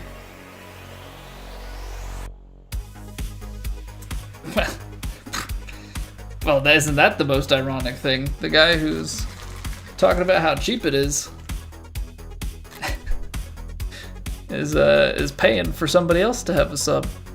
Doctor, thank you very much for gifting a sub to Mr. Big Stack. Mr. Big Stack, hope you enjoy your faces. The irony. Seriously though, thank you so much, Doctor. But I'm saying that from a point of like, obviously when you get into like big streams and stuff, you just by sheer quantity of people, you're going to have people that are gift happy, for lack of a better term. But I'm just thinking of like,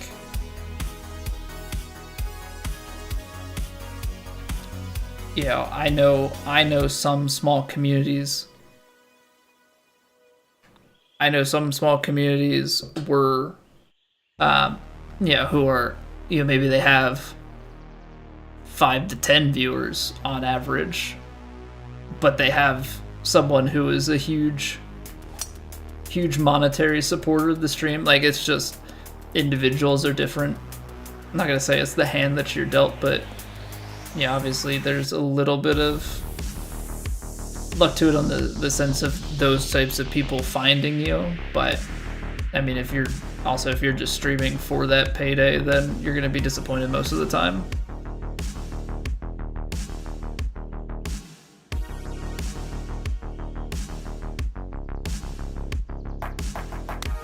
You know, anytime that somebody gifts a sub or gives bits or anything, like, I'm very, very thankful for, but there's absolutely no expectations that we're gonna be this big monetized channel at this size, you know? Which is why we're running all these ads, so that I can start making like $1 a day. You know, because I'm sick and tired of the lack of financial support. You know, I gotta go out there and make, what, we stream 4 times, I gotta make like $200 a year running these ads.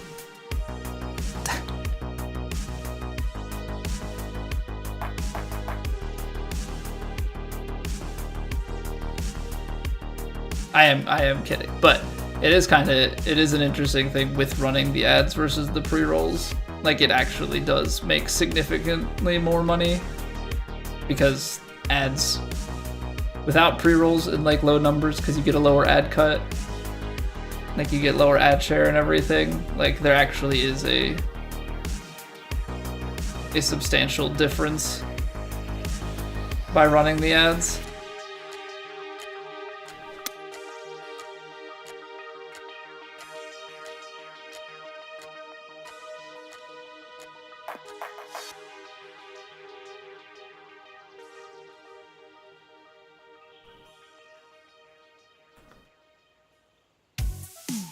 But I'm sure that also is, yeah, I'm also starting to run ads in like late November and December, which is holiday season. So I'm sure that number that I was comparing against is lower than normal, and the number that I'm comparing with is higher than normal. So yeah, I'd have to look at those numbers. Last year, a whole $1, never had so much money in my life. I'm gonna invest it. Invest that money. Let it sit for a bunch of years so it can be like $30. Gotta be smart with that $1.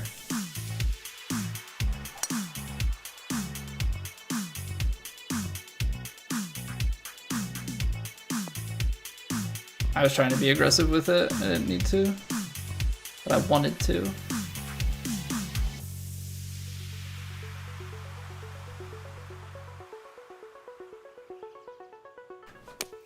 But I mean, legitimately, outside of like buying 2K25 whenever that comes around, I don't really spend much of the Twitch money as like a general thing. So any money you guys do give me is, in all reality, probably saving up for renovating my basement or buying a minivan. So, you know.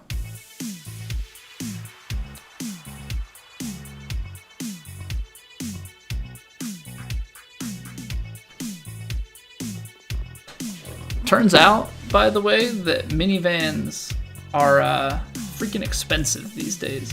And not only that, the good ones you can pretty much only find new.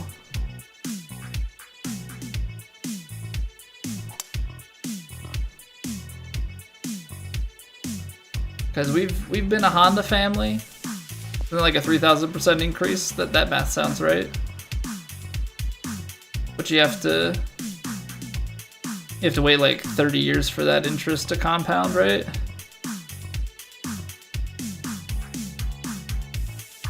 But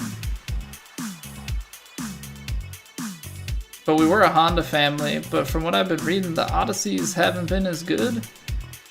And I keep hearing that like the Siennas are great. Well, trying to find any sort of used minivan, man, they just,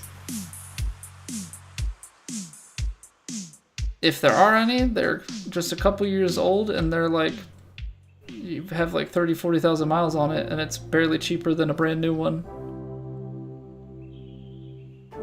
Somebody else's kid sat there.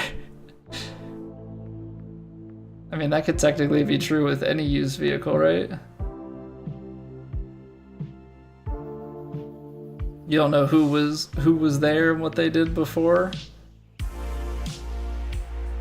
Yeah, honestly, the big thing is like you're only getting a little bit off for a bunch of mileage. Whereas like I know the amount that we drive it is like 40,000. I could get a few years out of that before I even got to that number. But I do think the minivan purchase, like, that's more of a want at the moment with only one kid and just like thinking about having a second. But I think right now we could probably stretch it until we were having a third kid that we would actually need the minivan. But man, would it be nice, those sliding doors.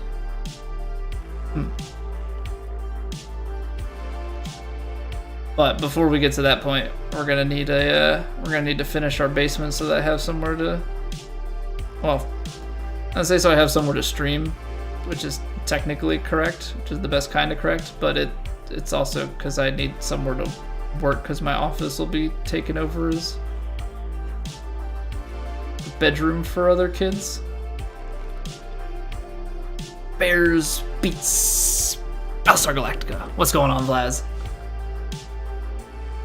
We speaking of kids, we made the Bears beats Battlestar Galactica reference the other day in front of our son. He's getting kind of close to 2 years. I mean, a few months out, but he repeats freaking everything, and he started to parrot it, which was hilarious. Battlestar Galactica was a bit much though. But he does know bears. He does know bears.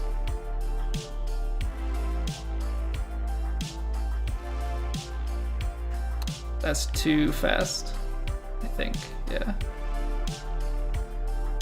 I need that only a little bit faster, or a little bit less fast, so that didn't land short and then take that kick. Are you getting your car? You were debating between a Nissan and a Honda. Wish you got the Honda instead. More money up front, but since it was a sport trim, insurance wouldn't have been higher. Would have been higher too. 6 cylinders would have been great. Well, and also I'm just thinking like long-term maintenance and stuff with the Honda, probably better.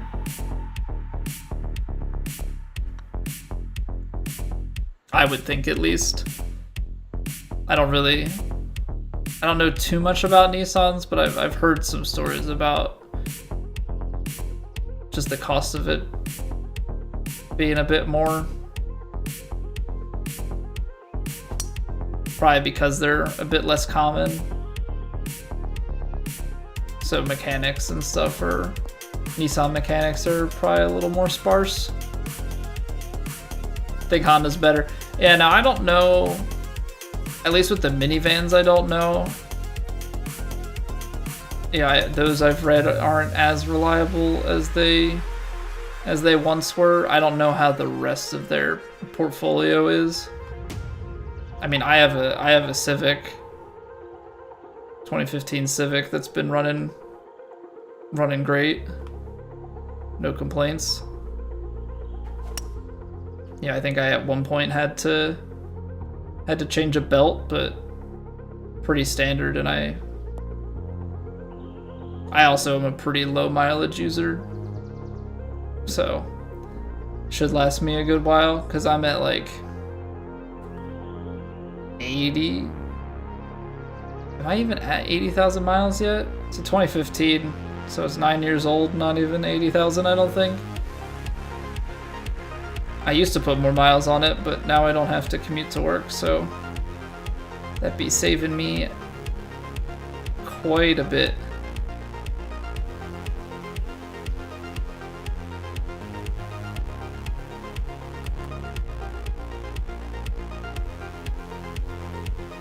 I underhit that.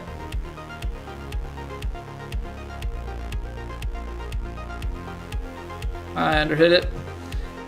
Been hitting so many long that I was too worried about it and like pulled up on that one a little. But I mean, generally speaking, like I like Hondas. I mean, now, yeah, mine was definitely a purchase of necessity, and I was young, so I have like the basic Honda Civic.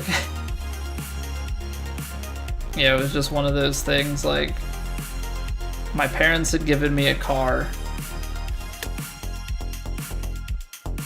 It was their, I mean, it was before it was like, oh, they bought you a car. It was they gave me their 1998 Pontiac Bonneville in 2017 when I moved out. And I moved states, so it had to get inspected and pass state inspection to be registered in the next state, and it failed. It had some like body corrosion and stuff, was worth more in scrap than it was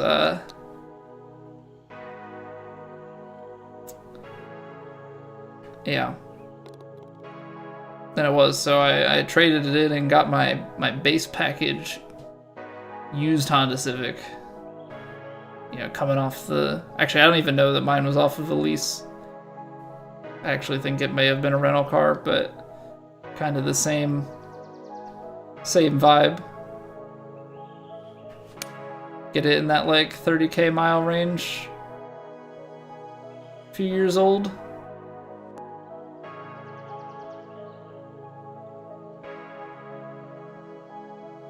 But now I'm at that point where like next car, you know, now admittedly next car is a minivan, but you know, we're looking at the slightly nicer package, right?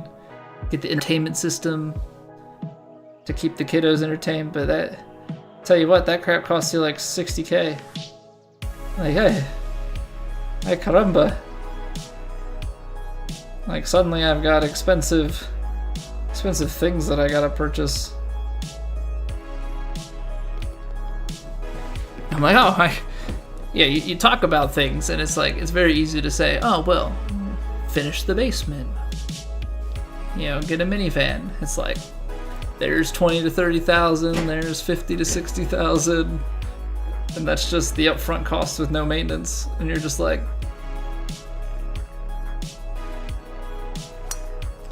all right, how can we do without those things for a number of years while we just feel like we save every penny that we get? Get a manual transmission to learn on. Want to fully transition to manual eventually, but that's a ways off. Second car is kind of out of the question at the moment. I never learned to drive manual. Now, we didn't have stick cars. My sister learned because her boyfriend at the time was getting rid of his manual Civic, and so my dad bought it off of him and then taught her, because that was going to be her car. I think it had some problems, and eventually he traded it in and got something else, but she was driving stick. I understand the concept of it. You know, like the theoretical, so to speak. Accelerate, let the RPMs get up. Clutch, shift, like. But obviously easier said than done.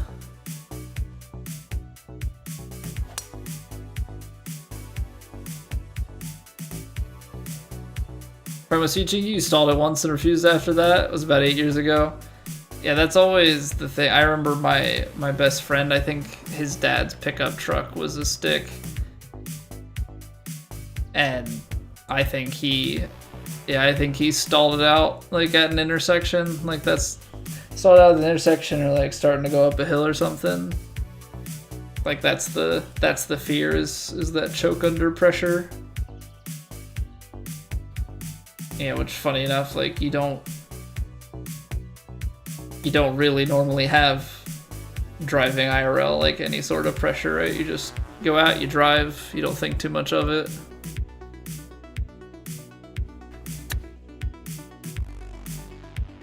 But as soon as you make that transmission manual,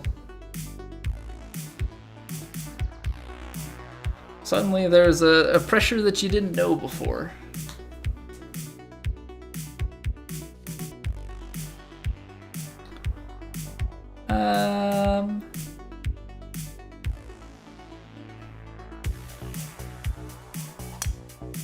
I only got it to 102, so I'm gonna curl it right back into that bunker. To be fair, I did not aim that enough to the right, but I was a little bit too paranoid about the water there, I think. Yeah, you're not making this. No shot.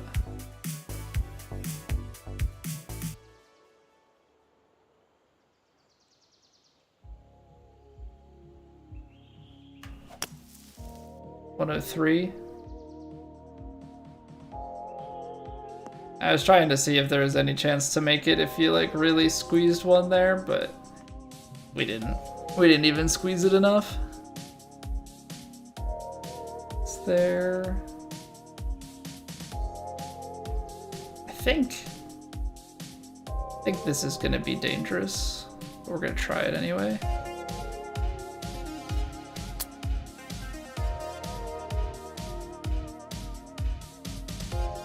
Okay, not too bad. I was scared to put the brakes on. We're in some sort of valley here. Heavy kick right. Actually, a pair of heavy kicks right. Kick. Yeah. Words.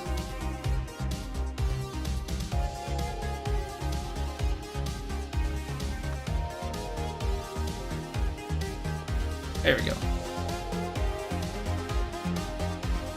I mean, you know, if anything, if we got dropped down to elite, I think we're flirting close to the top of the leaderboard. So, yeah, all the people above us here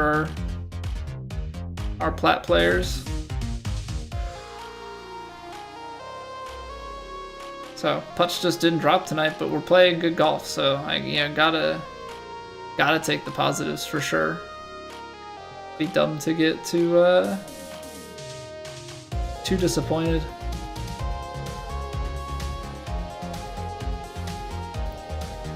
Yeah, I mean, speaking of all these like future purchase type things, I think that's been,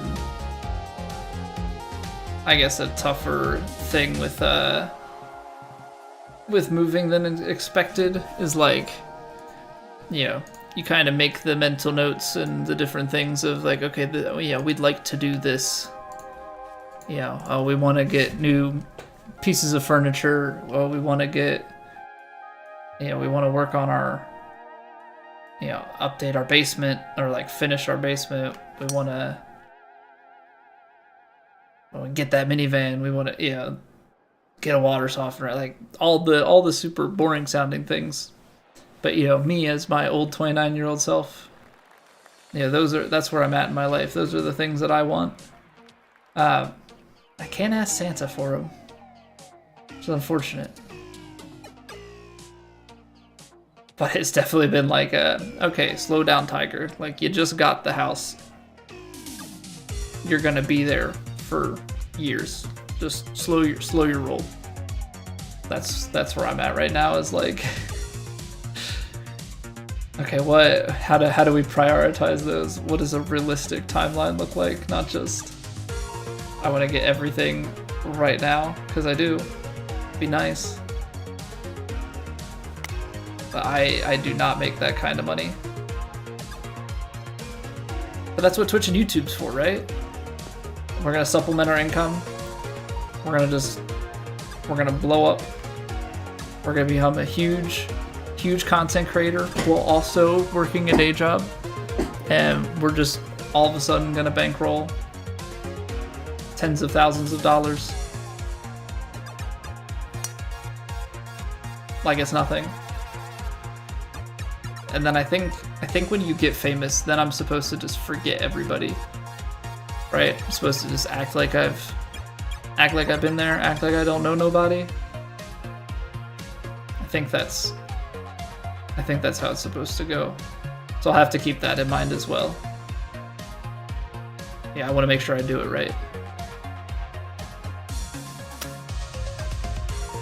I deserve that. That was karmic. Remember you, Taekwondo? Alright, I'll try to. No promises, though. No promises, because yeah, I'm pretty sure if I do it right, I'm not supposed to remember anybody. I'm at least not supposed. I'm supposed to act like I don't remember. Yeah, gotta be too cool for school. They're gonna bite out of the heavy rough. Wow, it is. Remember you buy your name, not your Twitch name?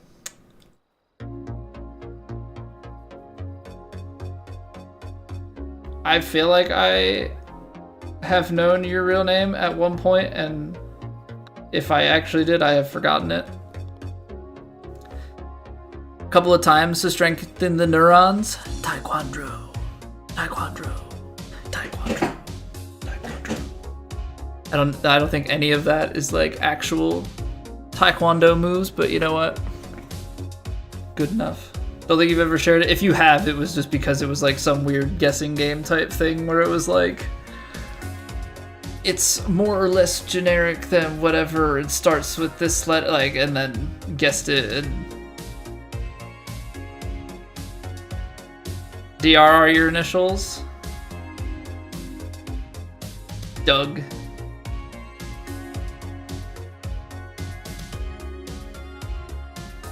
I don't know what the R would be.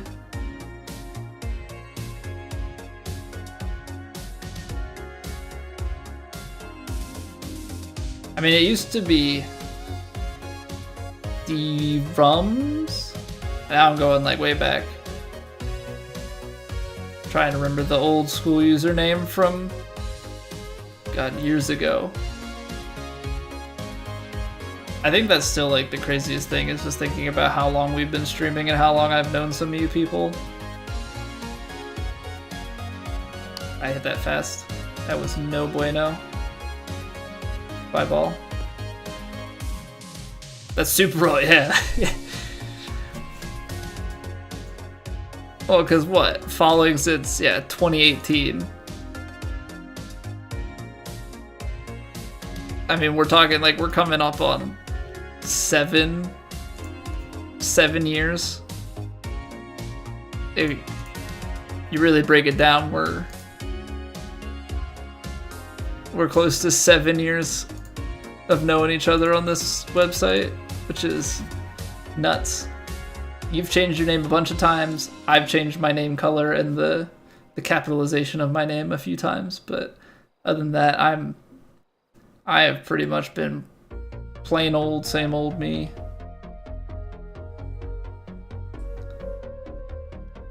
Okay.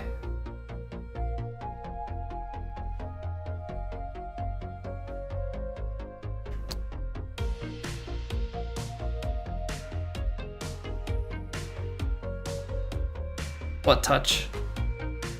What touch? I think we've learned to play the nearsighted flop out of the heavy rough pretty well. Stick with your current name, change the color every once in a while. I think that's fair. I wish Twitch handled name changes better.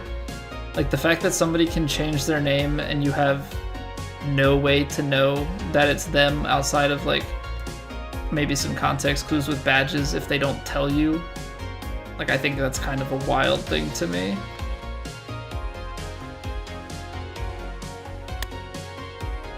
almost time for a color change, come to think of it. What color are we feeling? Name change is a better way. You get, I think I use my free name change because, so somebody has Z Colbster, which, I mean, I guess good on them for thinking brilliantly, but I literally have it on like every other platform. It's never been a username that I've struggled to acquire. But somebody has it on PSN, so my username when I made it was who took my name. But I figured once I was like actually using PlayStation for this game, just because,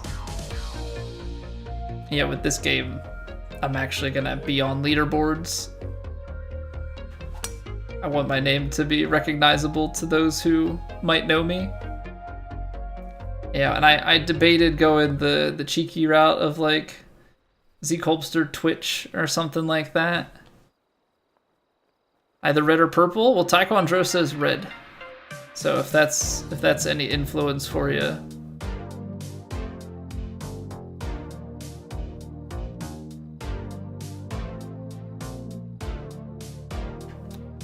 Oh, I pulled it. Gosh darn it.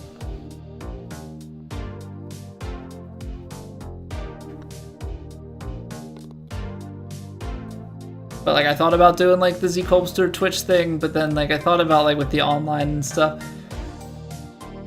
that it probably looks cornier than good. I mean, on the one hand, I think if you were playing online and had that in your name, yeah, maybe it would just be an advertisement for the channel for people to come watch.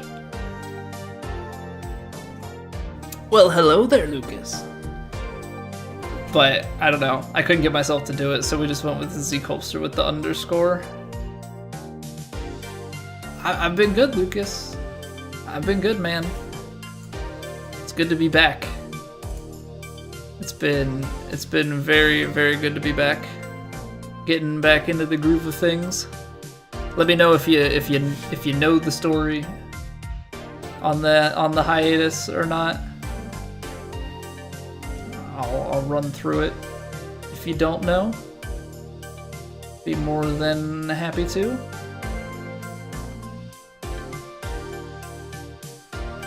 I hit it fast. It's a bad hit. Bad hit, lucky shot, because it's gonna kick right and up. Or, well, yeah, it's a little bit to the right. Sent a message to check in the other day and forgot. Well, I appreciate you thinking about me. So we took the 2 weeks for the Hawaii vacation, right? And then when we got back, it was a rough weekend transitioning and stuff with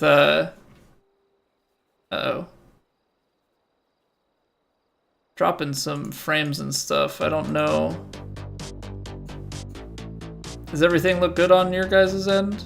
I think it's resumed. Drop some frames there. I blame Comcast for that. Also the fact that I have to stream on Wi-Fi. Anywho,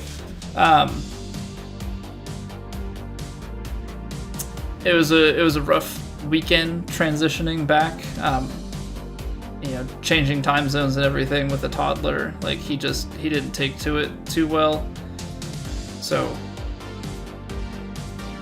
yeah, that was a little bit rough.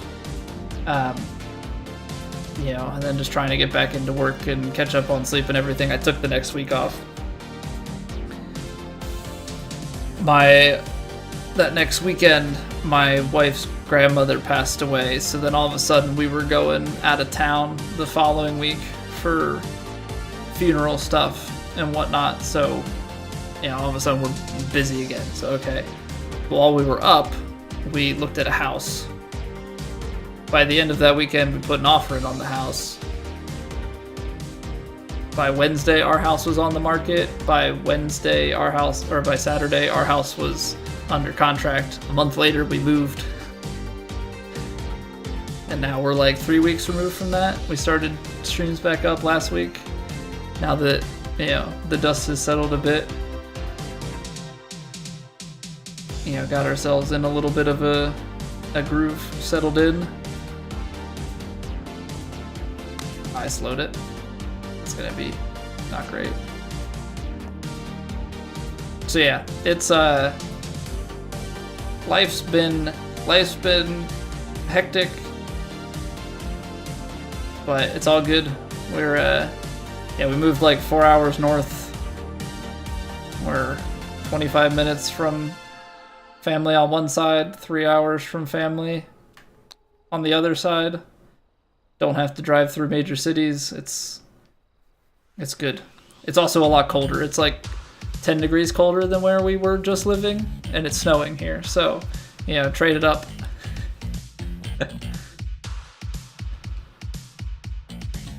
I appreciate it, man. Yeah, I mean, it's always tough, but yeah, it's always also circumstantial and stuff.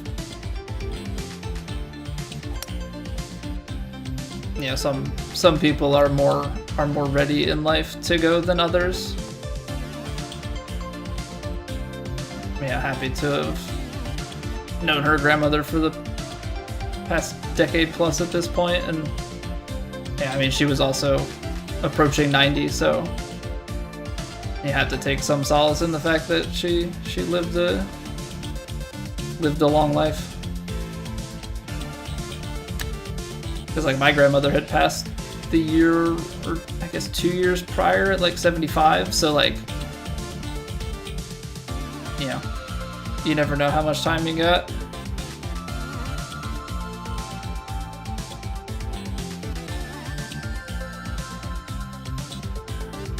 That's what started to happen. Maybe I start speeding up my putts, and that's when we start missing them.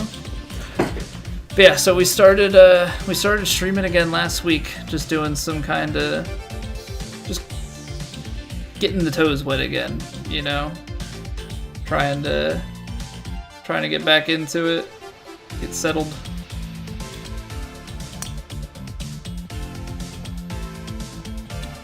So I'd say we're now. See, I was trying to get it out to the cart path, but this is not great. So now we've got our footing. We played TGC for the first time this week, Lucas. Outside of like we played Plat for the first time this week. We've been playing other societies and stuff. We made the cut last week for Thanksgiving. Yeah, we streamed Tuesday, Wednesday last week, and then we've been on Monday, Tuesday, Wednesday. So yeah, I mean, back to normal schedule for now. Yeah, we'll see. We'll see if we keep this schedule. There's a chance that I move things around a little bit, because there are some IRL not obligations, but IRL happenings Wednesday evenings that I'd like to start partaking in. And so I don't want to give up streams, so there's a chance that maybe we shift things around and do like Sunday night instead of Wednesday. We'll see. TBD. But I've started to run again after haven't run since college, so like 8 years away from it. Wednesday night there's some running activities I could partake in, an indoor facility, so that would be ideal. But it's like it runs until, you know, it would just eat through stream. I'm starting to swing way fast now, which is fine because these rounds don't matter. Lucky kick. Very lucky kick.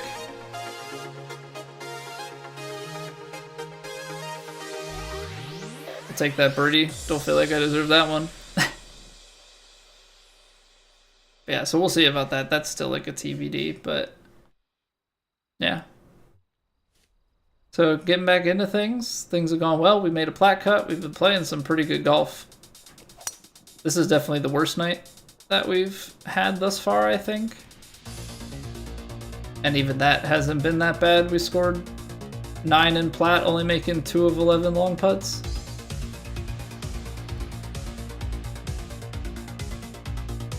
Yeah, so I'll take it for having all the time off. We've played some pretty dang good golf. I'm hitting way fast, yeah, on whatever it is. Dame suffers a ton. Yeah, I mean, our tempo has been pretty good, but our putting has been, on the whole, quite a bit better than it has been.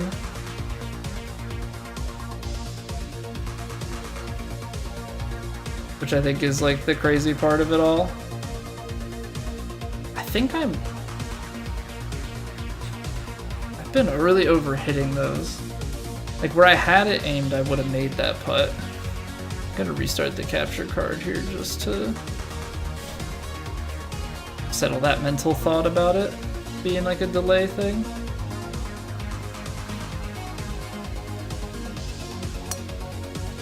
But yeah, you should we'd be down towards the top of Elite. Been playing some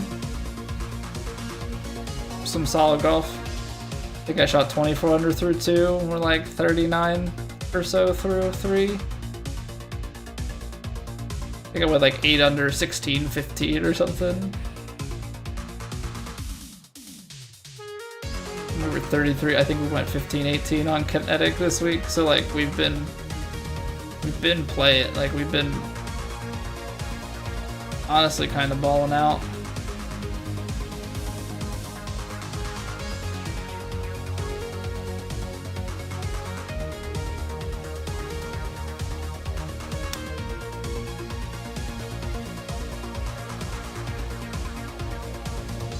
If this gets just enough bite or just enough kick to get onto the green, it's just a straight kick.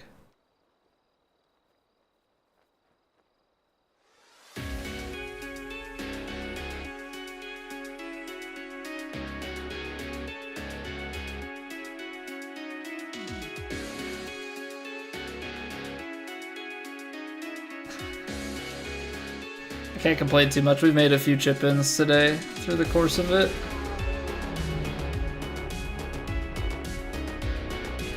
I gotta be pretty content.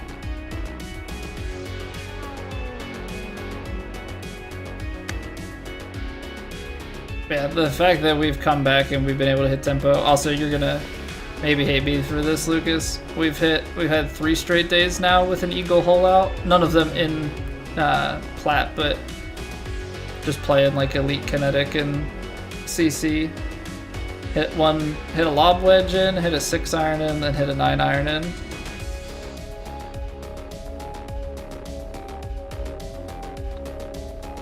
So I guess I'm just trying to backlog some YouTube Shorts content.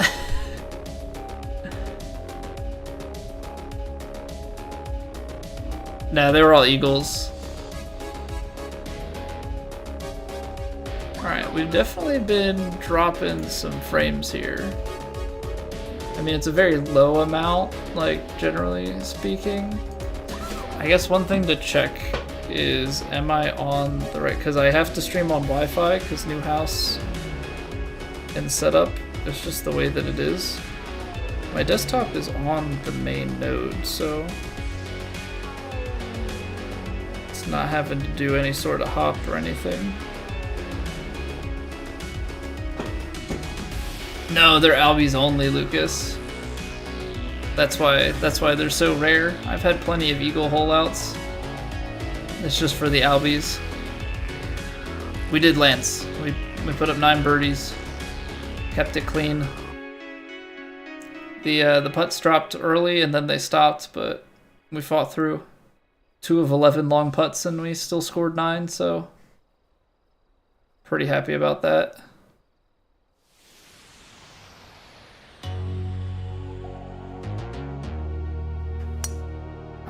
It's not as fast as I thought. Could have been worse. Come on, get on the green. Nice. Nice, nice, nice. But the thing was, Lucas, we were peppering them. So like I was close to an albatross and an ace and stuff last week, and then this week we just started getting some of them to drop.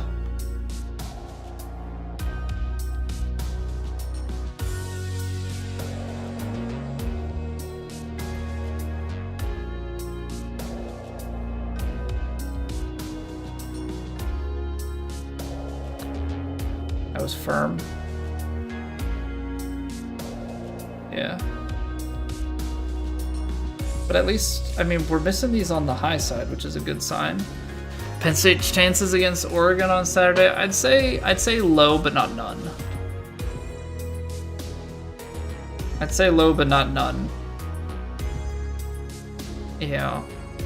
I think having, yeah, no, I don't personally think, and you know, it has been kind of proven by what happened with Michigan. I don't think Ohio State is, yeah, they might talent-wise be good, but they're not as good of a football team as they're made out to be. I think Penn State has a big mental block when it comes to that team, just in general.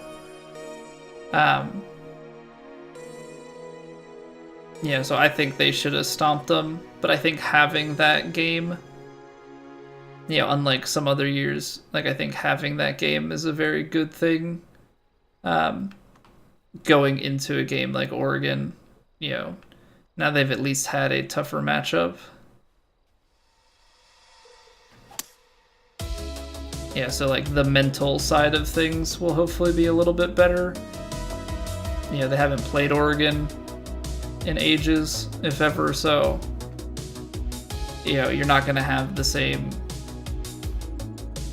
cloud over it like you do with Ohio State, who you've played for every year for the past number of years.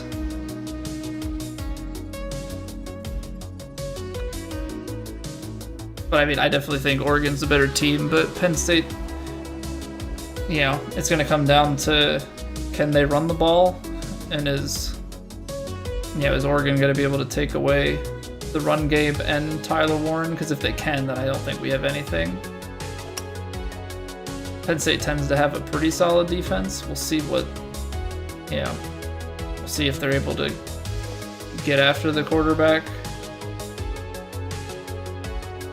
But I'd say chance to win is pretty low, but I don't think there's no chance.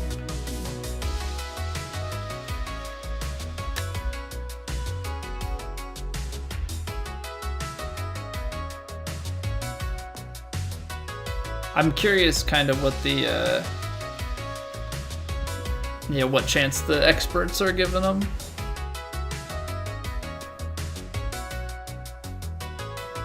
You're playing Civ 6, Doctor? Prepping for war against Rome because he's your neighbor and he doesn't like you? Then suddenly Germany declares war on you? Oh no. Yeah, I wouldn't want to fight two wars at once. Spread your resources out too much. It wouldn't really be a great... be a way to get completely clobbered. You essentially get third-partied by somebody. 10 to 20% chance yourself, hoping they lose so Notre Dame could have the 5th seed.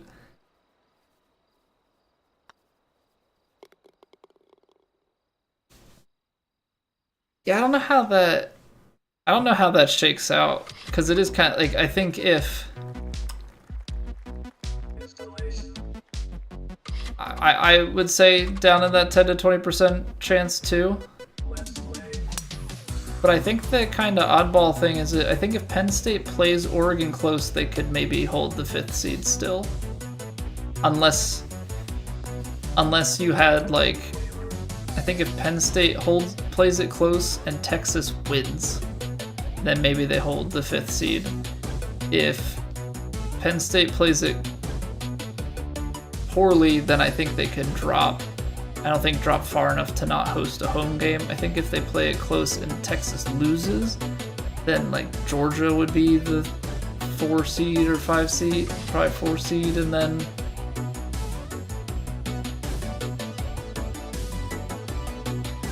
three or 4 seed, and then Texas would go to the 5, and then Penn State to the 6, and depending on how they fare in that game is going to be where Notre Dame maybe moves up.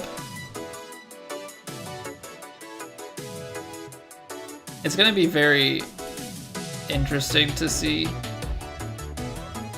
you know, what kind of precedent, I guess, gets set here. You know, like, just how does the committee treat this? Because it definitely feels like this is harder than the 4-team.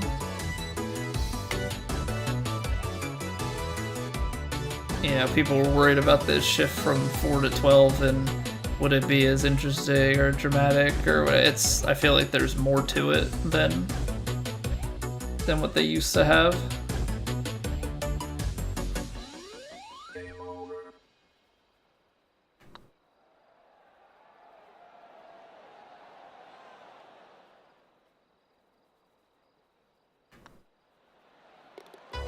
Defend the initial attack, since you're already prepped for one. Prepared, just wasn't expecting it. Supposed to be passive Germany, okay. Precedent is SEC always, well, I mean, you're seeing that, right? You're absolutely seeing that already with Alabama getting the nod currently over. They're currently getting the nod over Miami, right? So, like, there's definitely it's that eye test and strength of schedule component that I think is really at play here. That, you know, some folks are gonna like, some folks are gonna hate. Obviously, there's kind of this is the hand you've been dealt. There's only so much you can do with it, but you know, it's also a question of, like, is it just the top 12 by record? Or, because if it's the top 12 by record, then teams are going to stop taking on harder mid-season opponents or early season opponents, right? You're not going to get those big matchups between a Big Ten and SEC, or, you know, obviously, like, there are some smaller matchups that are above, like, the FCS ones, right? You get Big 10, Big 12 matchups, like Penn State's been playing. West Virginia hasn't been a big game, but it has the potential to be a bigger game than, you know, just playing another crap school. But yeah, I don't, like, you're not going to see those big, you know, I think we've seen in the past, like, Ohio State play Oregon or something when it was the Pac-12 still. You know, you're going to see less of those games taken on. Yeah, Penn State played Auburn for a couple of seasons. And Auburn didn't end up being great. Bo Nix was there still at the time, but, like, yeah. You're going to definitely see some shifting around. Been on the road, 1 to 8-3 Syracuse, the other to Georgia Tech. Just took Georgia to 8 overtimes, no real bad losses. Bama got housed against 6-5 Oklahoma and lost to Vandy. Doesn't seem like a close argument to you.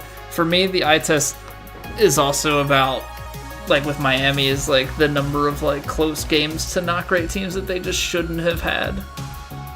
Yes, they won them, and, like, part of it is about winning those games, but it's also, like, you almost lost, like, a good stretch of them, like Virginia Tech and a couple of them through that stretch. Like, I thought Miami easily could have lost 5 games. So I don't know. It's hard to judge. I'm just glad that it's not me having to make those decisions.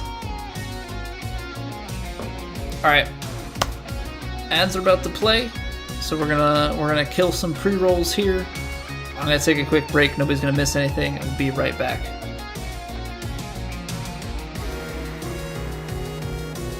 Follow the Twitch, sub to the YouTube if you haven't.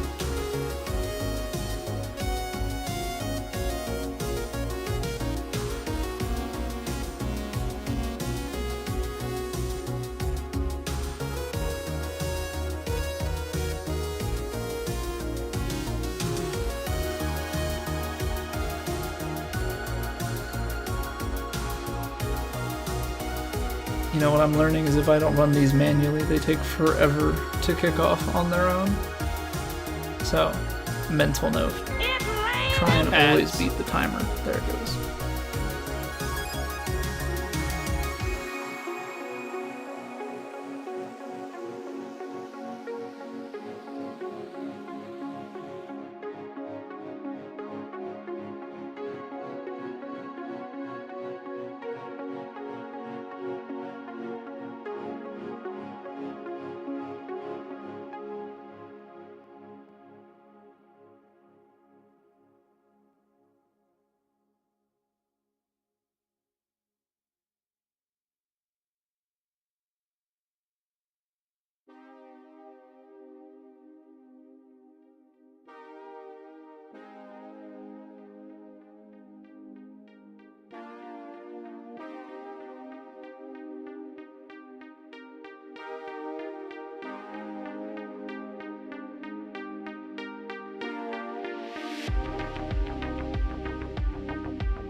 Be gone.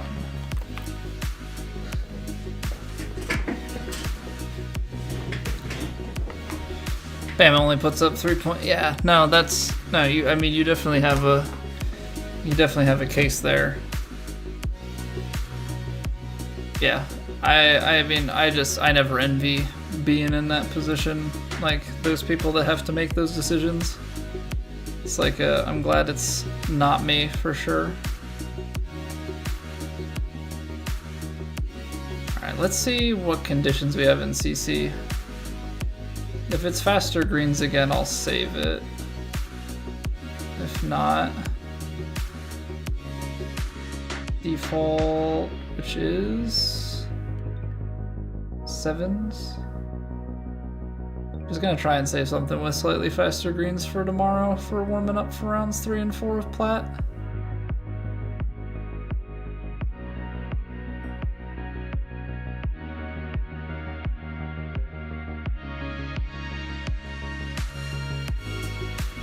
What do we got? Moderate greens again. Oh, it's a Terps course. Man, I knew I recognized Medora. I couldn't remember who. Also, now that I think about it, funny enough, I had a landlord whose name was Medora once. I guess you'd pronounce it Medora. High, very firm, fast. Alright, Elite's probably going to be a good spot. But yeah, here you go, Lucas. I think that's a pretty solid pretty solid if I was down in Elite. Especially after that first round. They'll talk about Bo Nix. For fantasy, dropped it because you're not smart. He's gotten 20 plus. Yeah, he I remember in college, like, didn't really thrive at Auburn. Or like maybe just was good, didn't have the supporting cast, went to Oregon, had a lot more success, and it seems like things are translating pretty well for him over to the pros, because what, he's with the Broncos, right?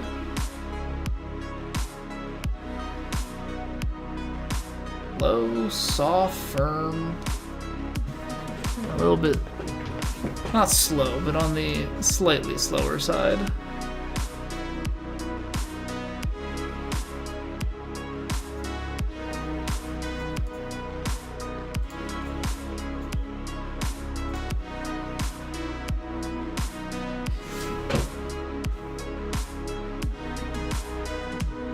Because what, they, I haven't paid too much attention, like, around the league to all the inner workings of it, but Sean Payton's in Denver now, right? We're going to be the best rookie QB this season. I know that there was a lot of talk about Jaden Daniels. Like, I know the hype was all around Caleb Williams. The Bears have kind of been a mess. I know they just fired their head coach, right? And then you've got Jaden Daniels was having like this crazy rookie season, but then I guess he got a rib injury and hadn't been quite the same. I don't know if he's bounced back. I know like when the Eagles played the Commanders, like that was kind of in that stretch of like a few games beyond the rib injury where he hadn't been as good. But yeah, Bo Nix seems like he's been having a pretty solid year. It's been crazy to see some of the things. Like, I know it's not rookie quarterback, but sophomore quarterback? You've got Bryce Young benched. Was he injured and that's why they brought in Andy Dalton in the first place? Or did they bench him and then they put him back in and they benched him again? And he's been... Like, all of a sudden the Panthers are not just the fully joke of a team.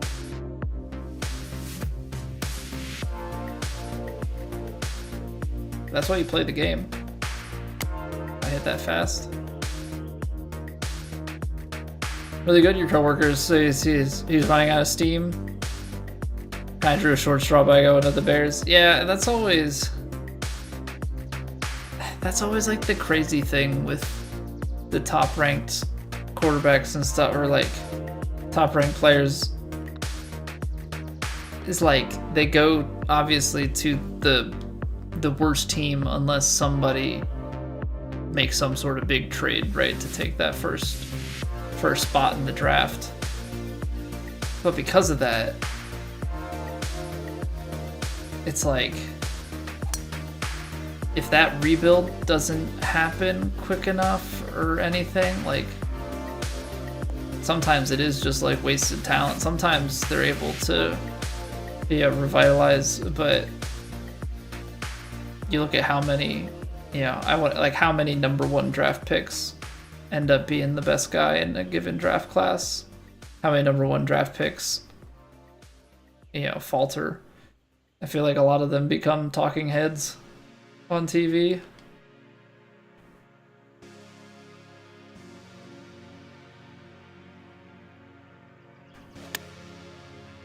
Slowed it. I mean, maybe not all number one picks, but I feel like there are so many guys who like start out as they're gonna be the savior of a franchise, then they turn into career quarterback, and then they turn into TV personality.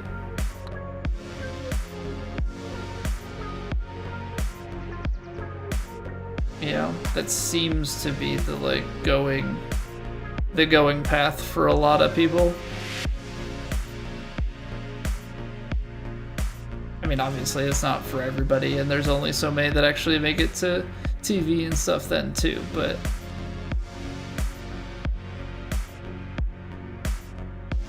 I think within that exaggeration is a fair enough point. Oh, I pulled that one fast and to the left. Let's see here if we want to land it in there.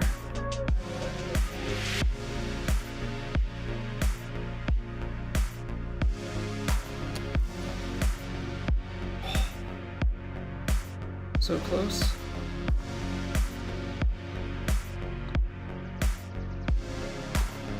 So close. Also, when we just took that break, I looked out the window. It's just a sheet of white because they didn't do any sort of... There was no prep on the roads at all. So like everybody's yard, the road, it's just all white. It's not a lot right now. It's probably like quarter to a half inch.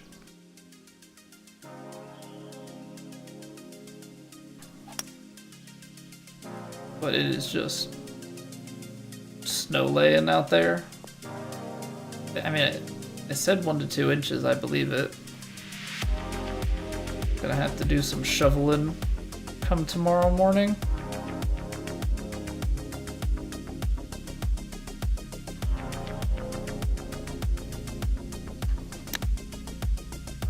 We're also dealing with all the fun stuff of when you move. Like I'm trying to get everything prepped for getting new driver's license, getting the cars titled and registered. Once that stuff's all done, then we're gonna be in the clear. Yo, what's going on, Kaz? How are you doing? Good to see you, good to see you. Hope all is well.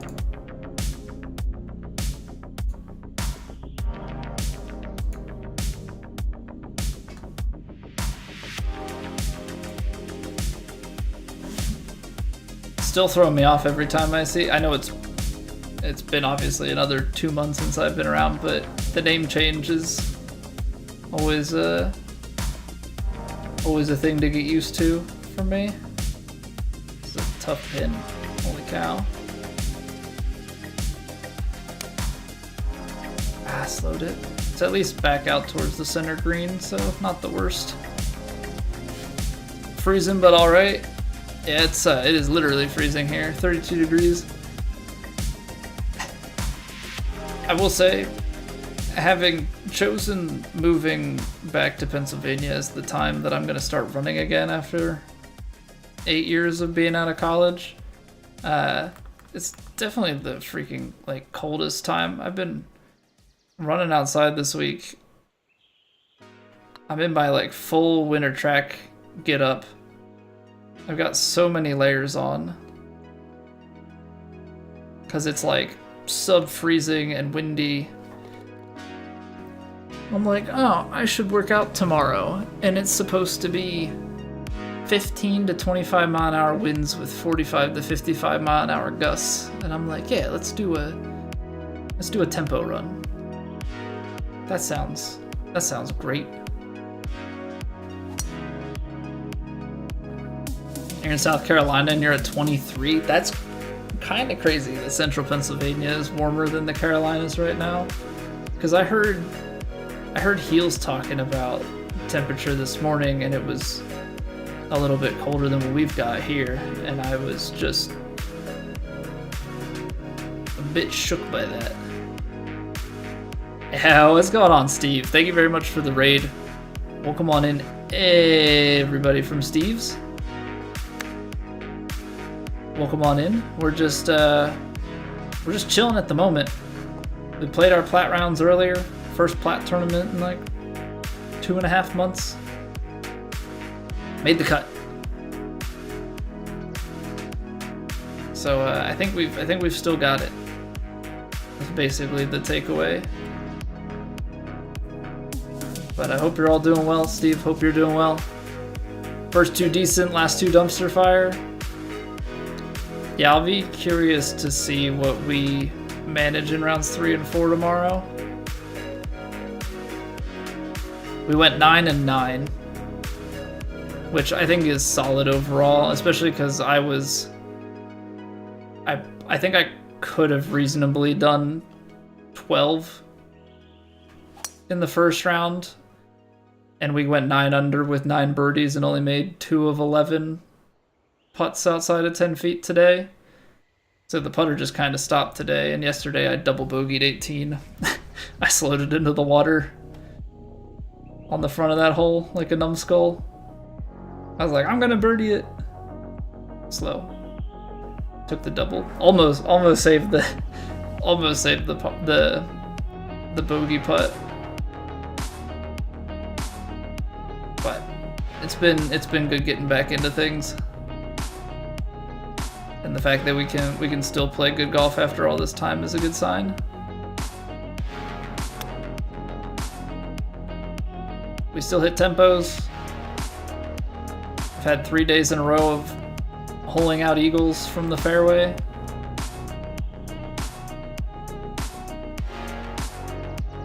At first the lob wedge was like, it's just the lob wedge. And then I had 6 iron the next day and 9 iron the next day. I was like, okay, those are some longer ones.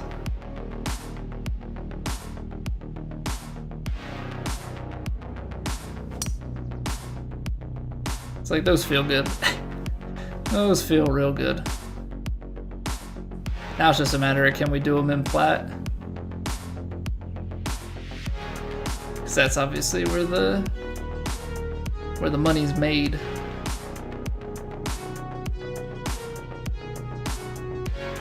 Alright, 6 iron, let it feed on the wind there.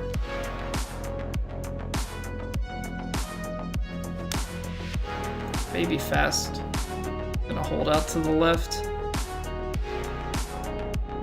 It moves baby to the right. I guess it's pretty flat over there. Alright, I've been chipping some of these, but I do think that this is gonna be a putt.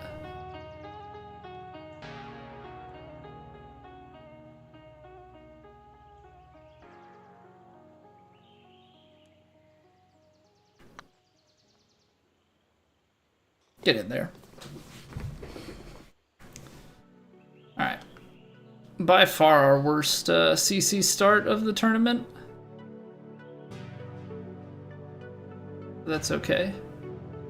We're just here to have fun. We're just here to have fun, right? That's... just fully suppress the competitive side of our brain. Just whack a golf ball. I have such a hard time, sure. I mean, to a certain extent, we're shutting off the competitive side of our brain here, but I do not know how some people can play a game so casually. I always have to have some sort of driving force, right? There's some sort of goal that you're trying to achieve, whether it be winning or completing a challenge, making a cut, whatever it may be. I have respect for people that can just play, because I don't know how you do it.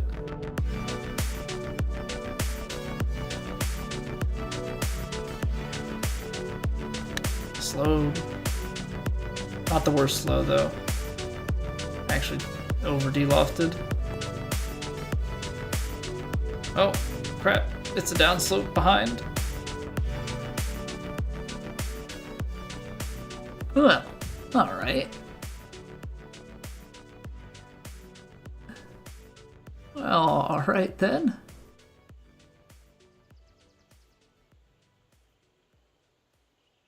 See what we can do with this 41 footer.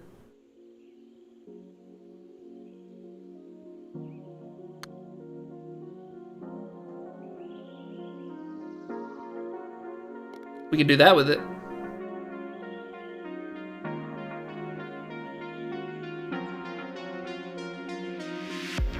We can do that with it. Oh man, Stives got to the nice number.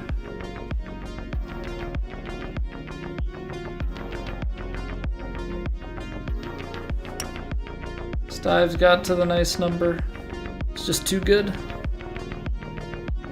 It's just too good. 213 and man, these freaking. This is CC and people are loving the 200 in. Cause what? I mean, I guess I could have tried to shape the 3-wood. Try and get a little bit better of a club option in here, because this is... I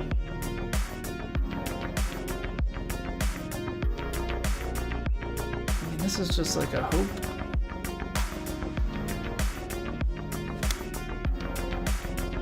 Baby fast, which is basically the way things have been going. Oh man, we put just enough on it. Bite?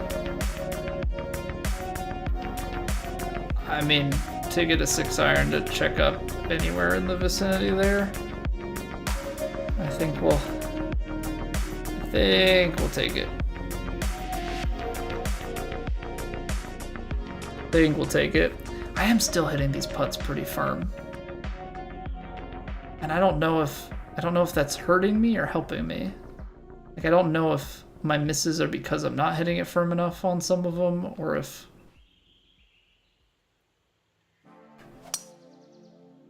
like that's just been a better line overall is when I do hit it firm. Oh, good job. Good job, Colby. You found the corner of the bunker. Ain't that lovely. Mr. Stando, thank you very much for the follow.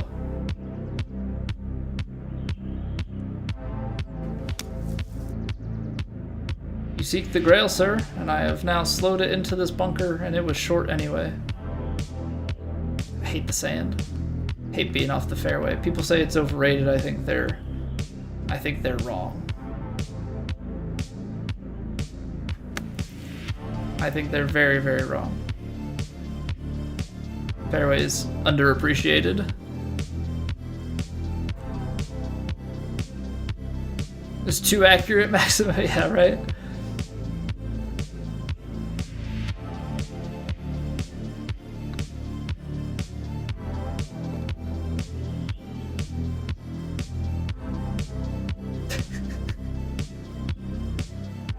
All right, I'm gonna level you. I'm gonna level with you, Maximo. How's it going, Stando? I read "Son of a Gun," and my brain tried to process it in French, like Sauvignon or something, and I was like, why in the heck are we talking about wine? That sexy Sauvignon. It's like, oh, what a weird. I mean, maybe there's some inside joke here. I don't know something about Stando.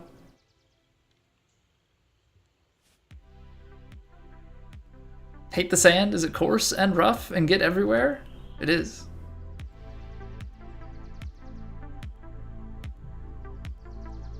It is indeed.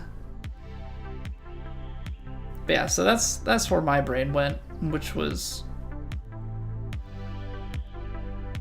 completely wrong.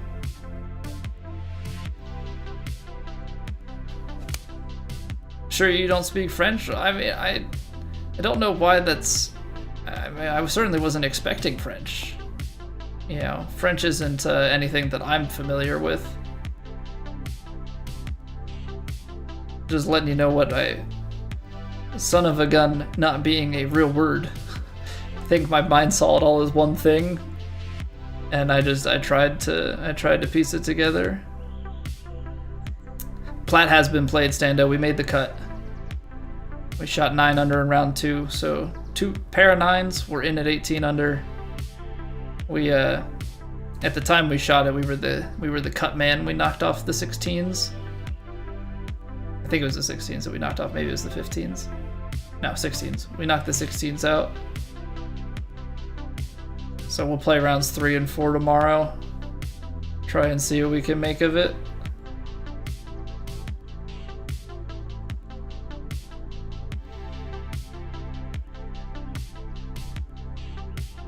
Oh, I left that low, didn't I?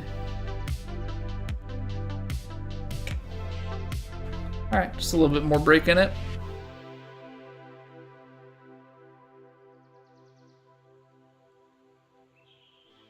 Alright, sand wedge on the front here. Just a touch of D-loft. Get the job done.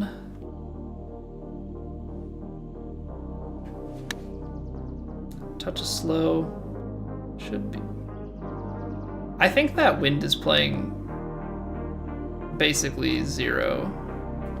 Not actually 0, but that D-loft cut through it just like a butter knife.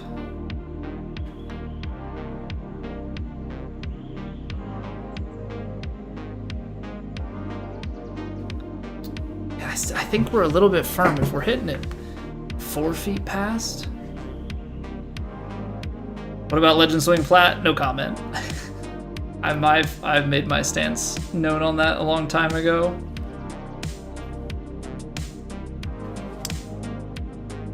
Had a grand old time with that conversation, so now I just watch everybody else complain about or talk about it. Clutched up round 2 courses. Yeah, it was the front 9. I think round 1 I was 3 under on the front. Yeah, like made some putts to get to that point. Son Goku! Ah. Ultra Instinct. I haven't gotten that far. I've only watched Dragon Ball and Dragon Ball Z. I haven't gotten to Super and such. I need to at some point though. But it's a pleasure to have you. I will say I know enough Dragon Ball though, because there are a few of us in the community, and by a few of us I mean like 4, who play the Dragon Ball Z Dokkan mobile game. Speaking of the the people that play it, Deuce is here. Fellow Dragon Baller. Slow cow's not for you anymore. Need your fast cow back. I think I'm a slow cow guy. I'm a slow cow guy. Slow cow, calzone zone.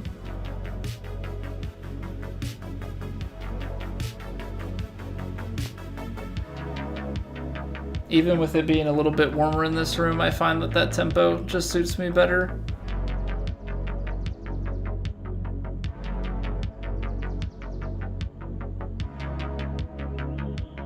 Yeah, I definitely don't. I struggle a bit more, I think, when it comes to... see, this freaking 3-wood is gonna be too much. Man.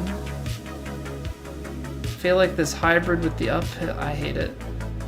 I have to try and overpower this, which is not what I want to be doing. I only got 102 on it. Realistically, I think with the uphill, I'll need at least 104.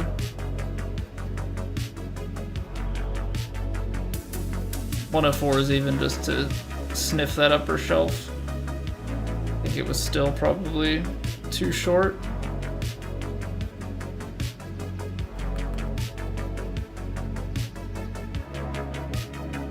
That's too firm again. My goodness, dude. Okay. I guess not too firm. It's so weird. Sometimes it feels like you hold on to a swing for too long and you feel like you blasted it, and other times it doesn't feel like it at all and you just completely crush it. It's all mental though. And I guess you can blame the game too, because that's always a good excuse.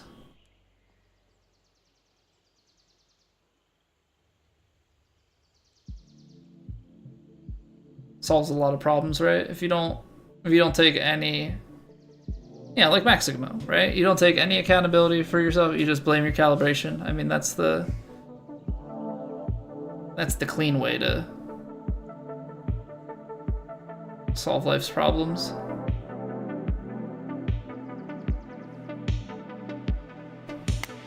Maximo's like catching a stray. I deserve that.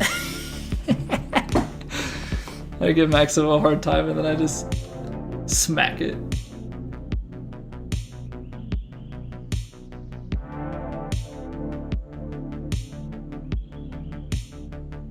That was deserved.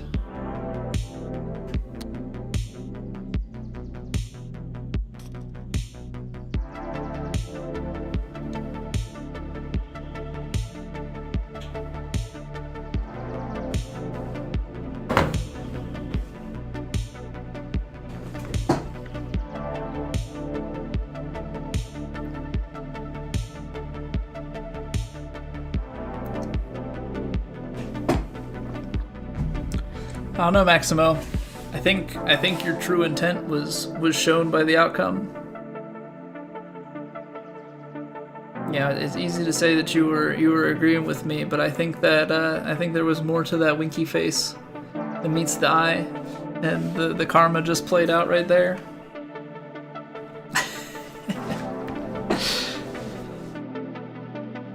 Only 12 under. Worst round, or maybe 13 under. Either way, worst. No, that was 12. Would have been 13 if we hold it. Worst round for us by far in CC this week. But we don't play in any of the like Happy Tea Friends or anything like that, so. Let's see, what was the problem there? Greens and reg and 1 of 6 putts. Because otherwise, we were. Yeah.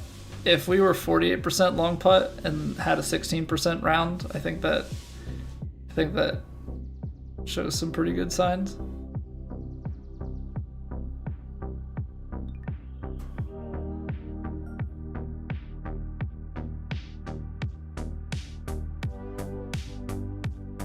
$15, $14, $17, $12. Not too shabby. Not too shabby. It's not 69 nice, but 58 will definitely play.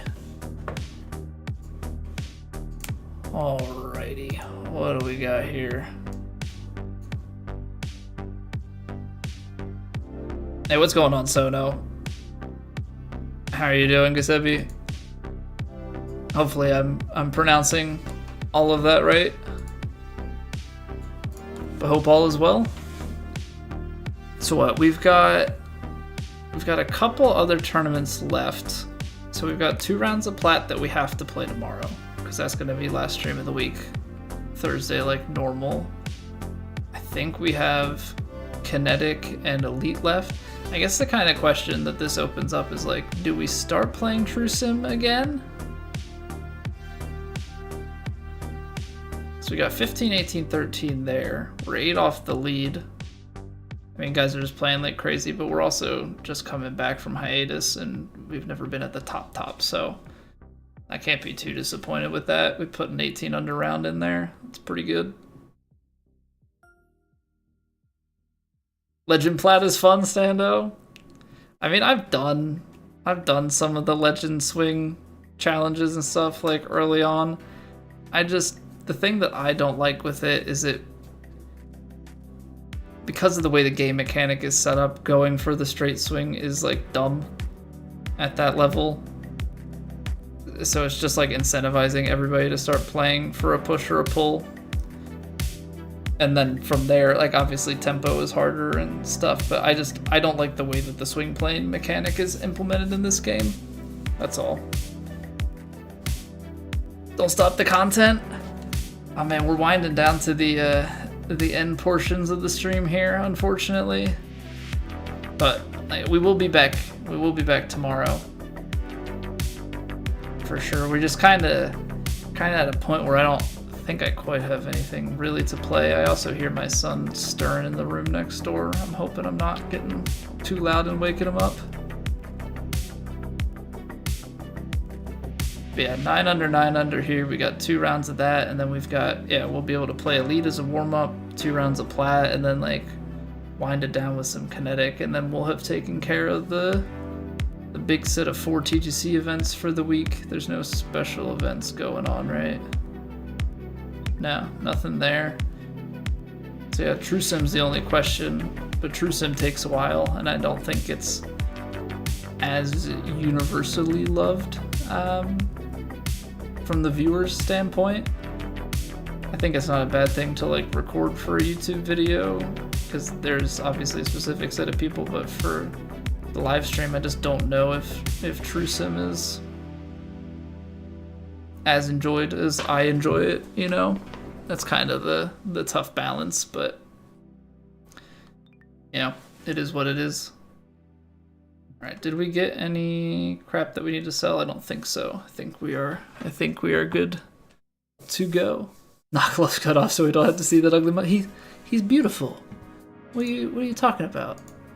Scud's character is always just a gorgeous creature. I don't see how you could possibly dislike what he brings to the table.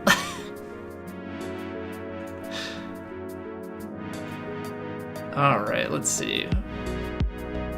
Is there anybody for us to send a raid on over to? Thing is, we raided him the other night. That's kind of always the tough part here, is like, I don't,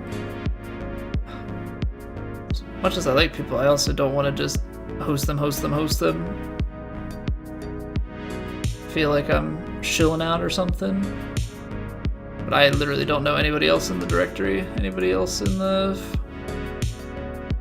2 previous True Sim winners in here, so we're down. I mean, it took me a while, but I finally had won a couple of events. I mean, it helps that there weren't many people to compete with, but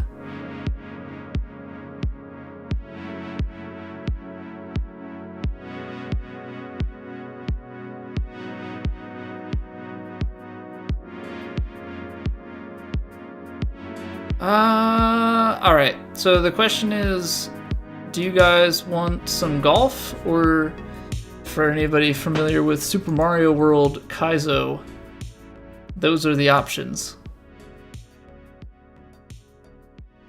I mean, I'm thinking it's probably going to be golf, but yeah, if anybody wants to send it to an old homie of mine, that's also valid. Because I'm just looking at things, otherwise I don't really know who we'd really be going for. Also, before we go, because as people can tell, this is the wind down, I do have to sell out. If you haven't followed the Twitch or subbed to the YouTube, please. It would go a long way for me.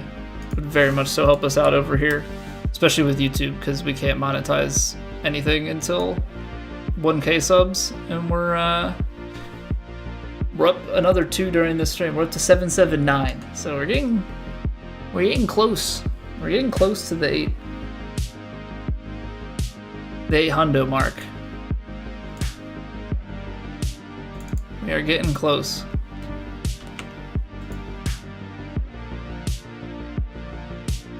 Have to do TST now to be on the leaderboard? Aw, man. Trust my judgment. We'll go C-mount again. We'll go C-mount again. Keep it in the golf directory. Maybe we'll switch it up a different night. But seriously, appreciate all of you guys hanging out and being here. It's good to see you all again. It's good to be back into a rhythm of things. So we'll tackle rounds 3 and 4 of Plat tomorrow night. We made the cut, which is big excite. And yeah, we'll get after it tomorrow and see where we can finish. See if we can pull out some of those better rounds that we've been having lately. But hope you all have a good night.